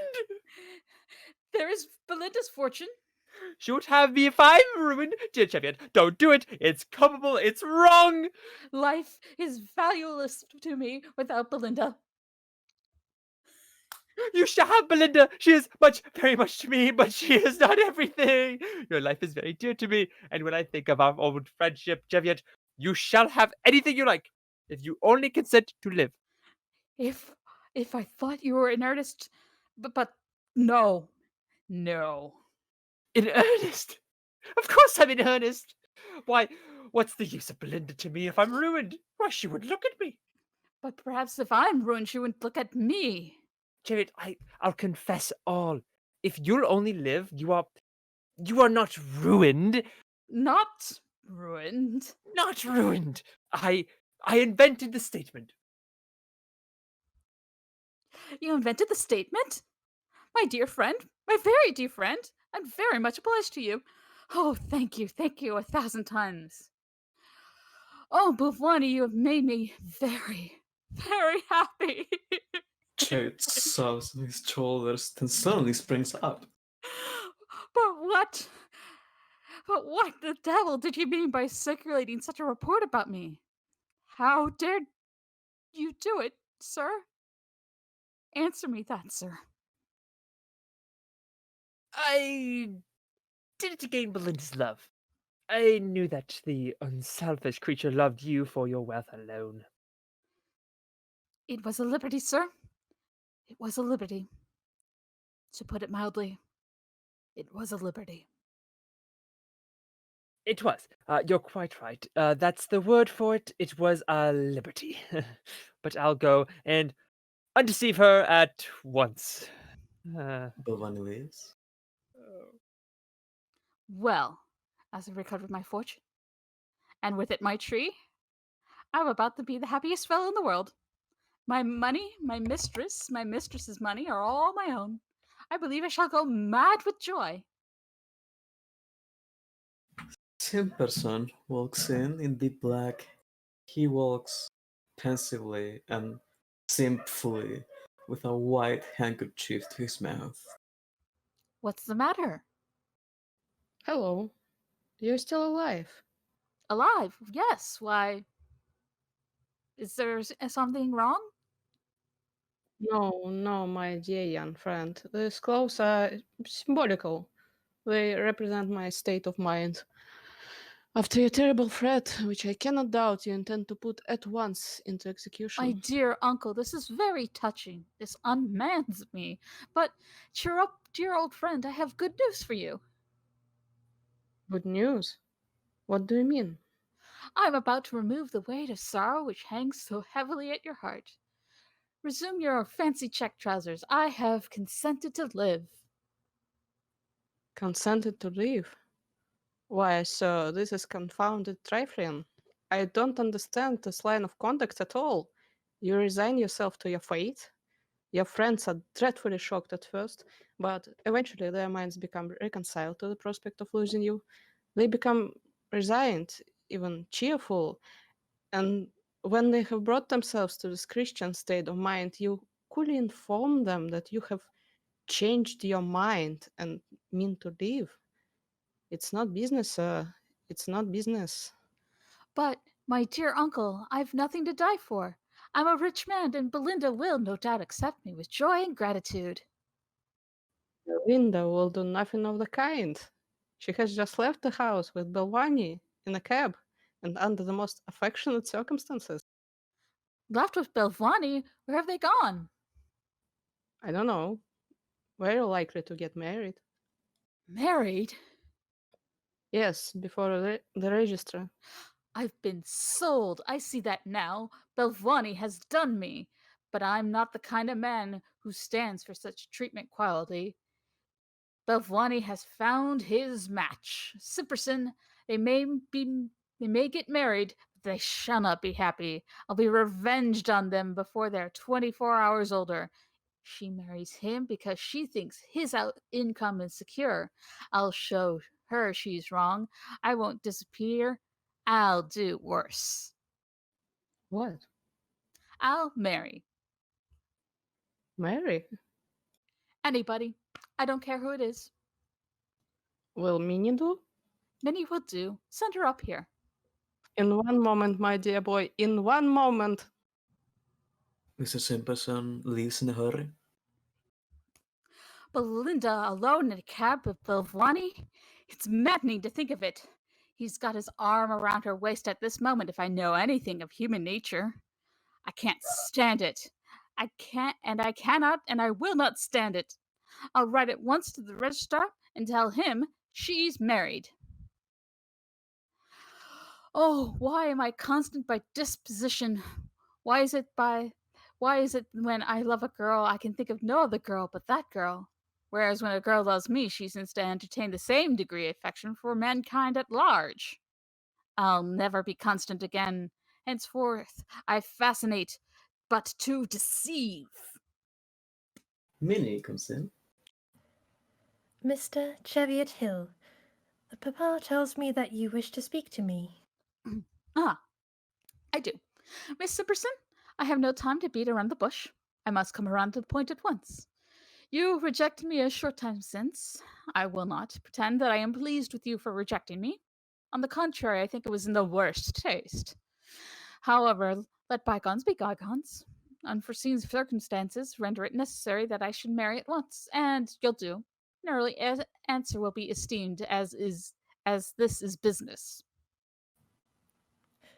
Mr. Hill, dear Papa assures me that the report about the loss of your money is incorrect. I hope this may be the case, but I cannot forget that the information comes from dear Papa. Now, dear Papa is the best and dearest Papa in the whole world, but he has a lively imagination, and when he wants to accomplish his purpose, he does not hesitate to invent. I am not quite sure of the word, but I think it is bouncers. You are right, quite right. The word is bouncers. Bouncers or bangers. Either will do. Then forgive my silly little fancies, Mr. Hill, but before I listen to your suggestion, I must have the very clearest proof that your position is in every way fully assured. Mercenary little donkey. I will not condescend to proof. I will renounce her altogether. Cheviot rings a bell, prompting Maggie, Angus, and Miss McFarlane to enter. Angus has his arm around Maggie's waist. Maggie, come here. Angus, do take your arm from around that girl's waist. Stand back and don't you listen. Maggie, 3 months ago I told you that I loved you passionately. Today I tell you that I love you as passionately as ever. I may add that I am still a rich man. Can you oblige me with a postage stamp? Maggie gives him a stamp from her pocket, and he sticks it to his letter. What do you say? I must trouble you for an immediate answer, as this is not pleasure, it's business. Oh, sir, you're all late.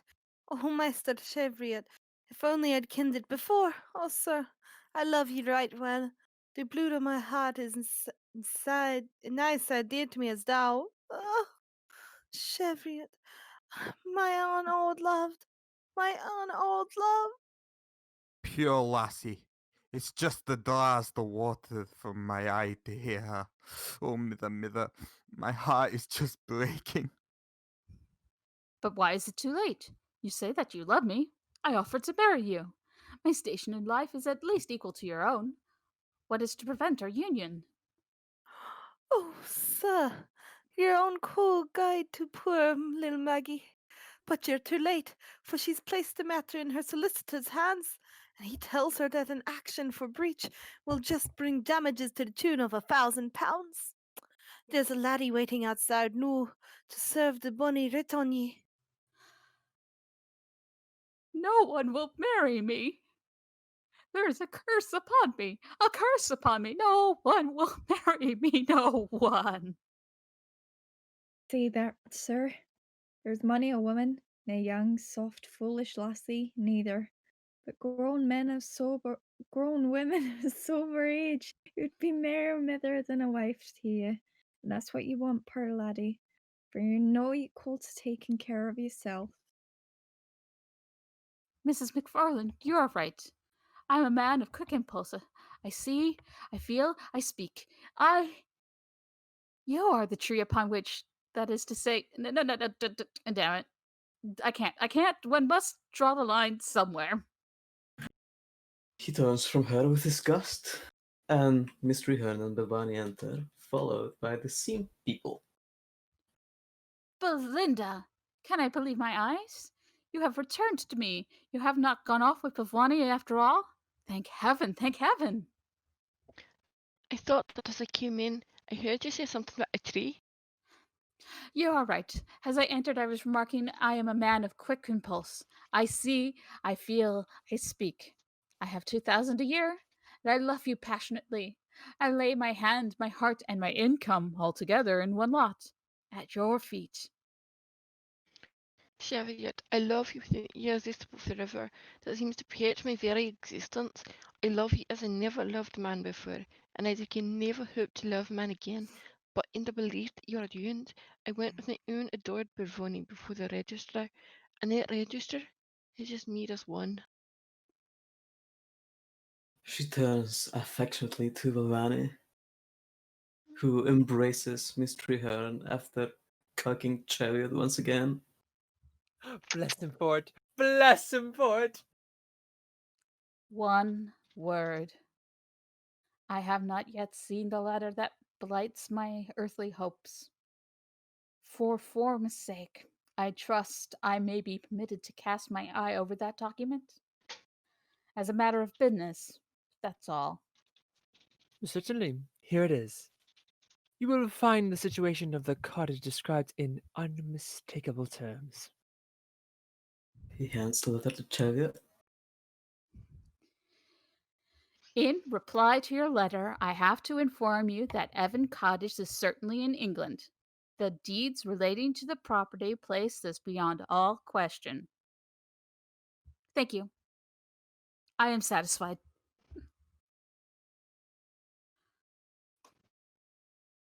Now, sir, perhaps you will kindly release that young lady. She is my wife. Chariot's arm has crept almost mechanically around Miss Treherne's waist. Oh, Cheviot, kindly release me. I am his wife. Crushed. Crushed. Crushed.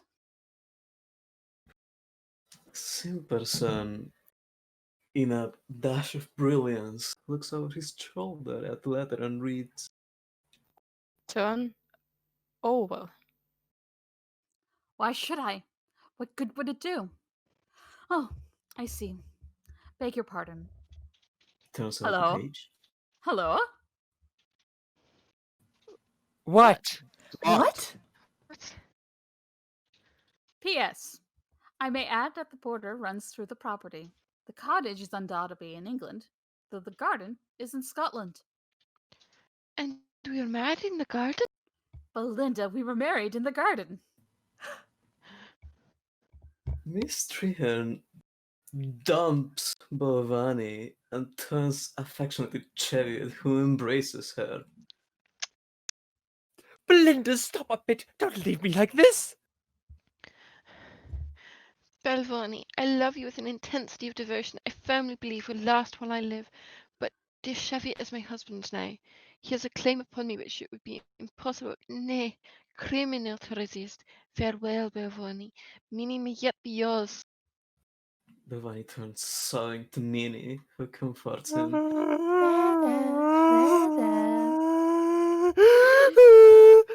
Miss Treherne, meanwhile, crosses over to Chariot.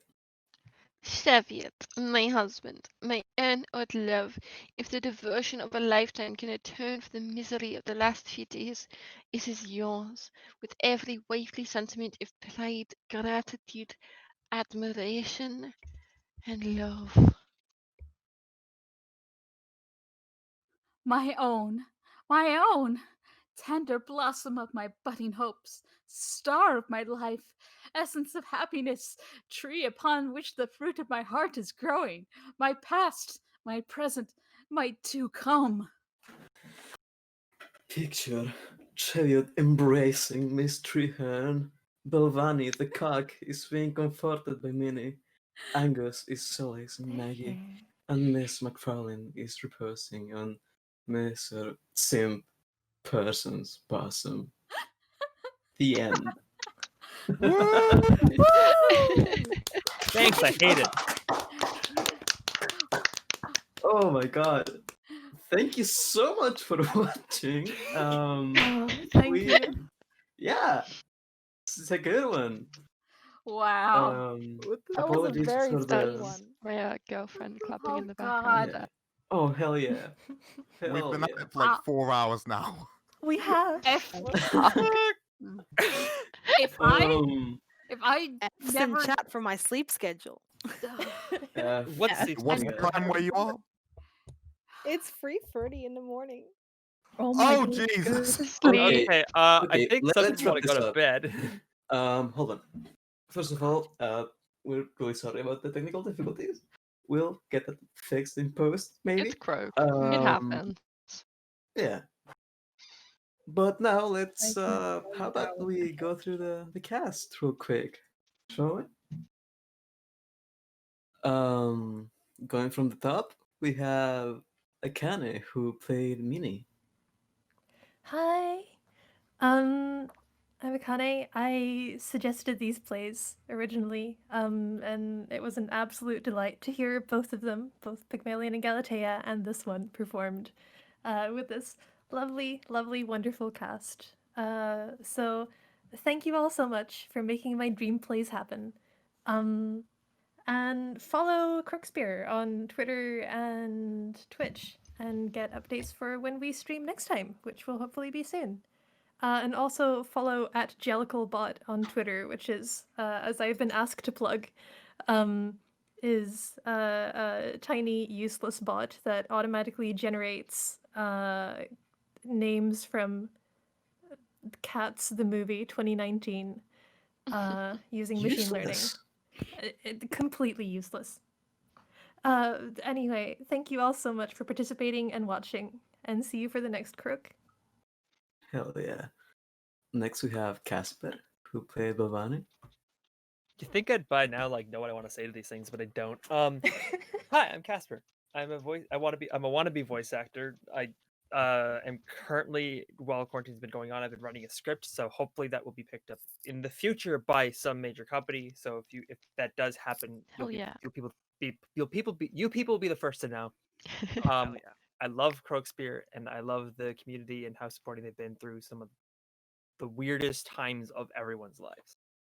But yeah, I really appreciate them being so supportive and just there for me when the last few months. So I just want a big shout out to my friend Atlas, who's been amazing. So thank you so much. And I shall take my bow.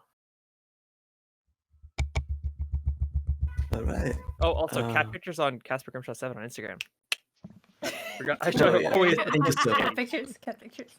because Kitty is way cooler than me. So go. Hell yeah. Next we have Dark, who played Belinda Treehorn. That was fun. I don't know where that Scottish accent came from. It just happened. I've never been able to do that before. It just happened. I don't really have anything to plug, except I'm going to put my friend's art page in the Twitch chat because they drew the little icon that I have, which is me and my dog, which is adorable and precious, and I love it. Other than that, trans rights, yeah, Black Lives Matter. Hell yeah. Oh yeah. Yes. 100%. Yes. Big claps for that. Big time. Next we have Flags, who played both Maggie and also Miriam in Pygmalion and Galatea, which we also need to be shouting out. So, Yeah. Just two women with big, stupid boyfriends, basically. Yeah, pretty much. Yeah. This was very fun. I would like to apologize to every Scottish person for what I did tonight. It was beautiful. And once again, Black Lives Matter, trans rights, stay safe out there. Yeah, important. We have Lee, who played Chariot Hill. Incredible. Excellent. What a fuckface. Yeah, he's horrible. He's actually the worst. He is the worst. Honestly, all the people in the play are the worst.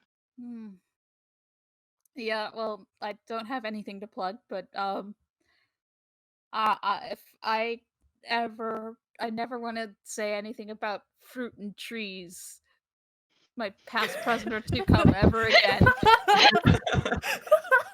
I don't want to say it. Ugh. But my love, you're going to throw me away like this? Also, if you're talking about animals. Oh my.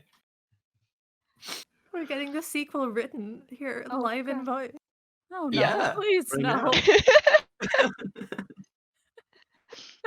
Oh. All right. Next we have Nicola, who played Parker and also Suniska and just killed it. Oh, thank you.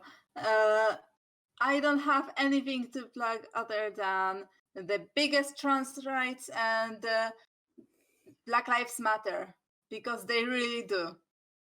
Yeah. Hell yeah. Yep. Okay. And there's Dasha, who played Mr. Sim Person. Also Yeah. Limos, right? Sure, yeah. I shouldn't have been there. That was all like a big mystery to me how it happened, but okay. I don't have anything to plug because I literally do nothing. It was great fun. It's kind of amazing trying to embody a character when you don't know anything about him. Great fun. Trans rights, Black Lives Matter, stay safe. Hell yeah. Yeah. Thank you for showing up. Like, for covering. Yes, it's great. Thank you. Next there's Ellie, who played Miss McFarlane. I played Mr. McFarlane in As well as Daphne. Engaged, and also Daphne in Pygmalion and Galatea, which was really fun. Like, they were such contrasting characters. You got Miss McFarlane, who's an absolute sweet old soul, and then you've got Daphne, who's just like, no, I do not want my husband treating me in this way. Goodbye. But then she takes him back at the end, which is kind of dumb. In terms of plugs, I kind of wanted to plug my own channel on Twitch here. I've actually recently started streaming games. I've been playing Undertale mainly. So feel free to click on my name and check that out if you want to in Twitch chat. Sans rights. Also, yes. Hell yeah. Also, happy Pride Month to everyone out there, whether you be a part of the LGBT community or whether you be a straight ally. We love you so much. Also, trans rights, Black Lives Matter. Woo! Hell yeah. Hell yeah.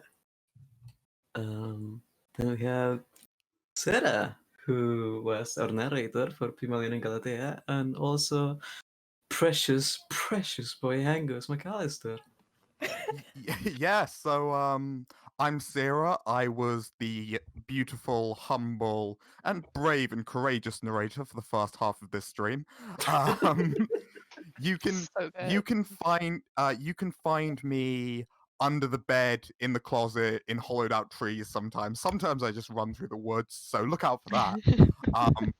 I just wanted to say, continue to be kind to one another, have an amazing pride, support local business, Black Lives Matter, just continue to be good, basically. Oh, and I'd really like to plug polar bears. Just as an animal, polar bears, they're very cool. Look into them. They are a lot. Fuck yeah. They're a lot bigger than people realize. But anyway, I've been Sarah, aka Sarah 2 the Squeakquel, aka Sarah 3 Return of the King. So yeah, see you later. Thank you. Hell yeah. Hell yeah. Alright. Then there's me. Hello. And then I was the narrator and also Agesimus. and also nervous and also really excited. I've been waiting for this for so long. Had a lot of fun. Thank you so much for watching. I don't have anything to plug, but you know, trans rights, Black Lives Matter, a lot. And thank everyone here for showing up. Jeez. Then this week Bosson, Whack Bosson, Drunk. who was both Pygmalion, did fucking amazing, and Major McGillicuddy. Thank you. Yeah. Wow, these plays were really, really good. I had no idea about any of them really, but it turned out to be really fun. I really like this McGillicuddy character. He turns up like guns blazing, just rocked up, gets immediately cooked, and then just like cries about it and leaves for the rest of the play. So that was definitely fun. It's a single role. Yeah. And yeah, There was Pygmalion. so much that was crying in really that good role play. too. I'm not Far entirely from happy about crying in that Pygmalion. play. He did it. He did Galatea dirty. That was not fair. My heart Absolutely. was broken. Yeah. Indeed. All of our hearts were broken. And deserved better. Yeah. Yeah. But I think the moral of that play is that murdering fawns is of course the worst thing a human can do. Yeah. So Worst don't thing be a ever. fawn murderer. Don't murder fawns. That's what I want the takeaway to be. Don't be a fawn murderer who murders fawns. Don't kill fawns. With fawn murderous rage in your eyes. Yeah. Oh my god. That was so good. Also, shout out to Cheesable and sorry. So I was just going to say, yeah, trans rights and Black Lives Matter for sure. It's really important. Yep. Also, can we get a a round of appreciation for Ray for hosting? Yeah, absolutely. And for setting up this beautiful stream layout. Exactly. Yeah, it looks so good. In which we can see ourselves. Yeah, Happy You can birthday. put a green Happy circle around my birthday. icon. That's great. Our host, Mystical Design, got up really early to get this going and just put this up on the go. It was amazing. Of course, also... You can see their art, their incredible art on the Croakspeare Twitter. Yeah, please do.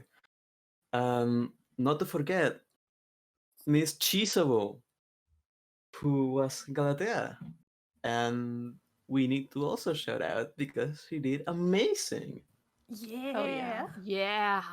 And good old Mr. Atlas, Lucippus, the murderer of fawns.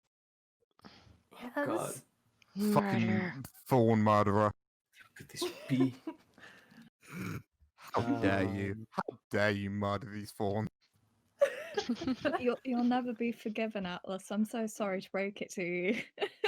This will forever be branded. Yeah. All right. Well, I have a protest I need to get ready for. Hell Okay. yeah. I have a Be lot of safe, things I Atlas. need to do. Just Be safe. Look hold on, after. hold Oh yeah. Also, we should also just say if you're gonna go protest, be safe. Make sure you're doing things right and stay peaceful. Yeah. Be safe. Wear a And mask. don't organize on Discord. Yeah, no, True don't do fact. that. Fair. Tip. Just a tip. Yeah.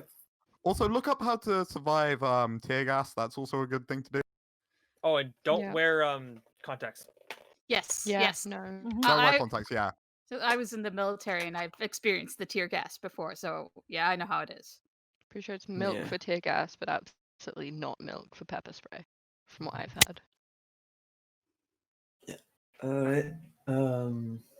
Please be safe, everyone. Yeah. Today we're not going to raid. Instead, we're going to post links to different GoFundMe and charities and things that you can donate to that need help right now. And anyone who has the means to donate, please consider looking at them. Just fundraisers that have not yet reached their goals, like split donations, mass pilots. You can see the Atlas just posted them. Yeah. Also, we are going to close the stream now, but it's going to keep going for a while. Please don't be alarmed. We just can't stop it. Yeah, it's fine. Technology does not exist. Lord Chief Justice is all I have Lord to say. Chief Justice. Lord Chief Justice. Lord Chief Justice. Lord Chief Justice. Lord Chief Justice. This is completely like ephemeral to half of the cast in this play. I have no idea what we're referencing. I'm just going along with it. Thank you so much. Just Lord Chief Justice. Lord Chief Justice. Chief Justice. Lord Lord Ray Chief falls asleep. Don't forget to take a shower sometimes. Jesus. Yeah, that's fair. Ah, All right. ah, So, with all that said, ah. let's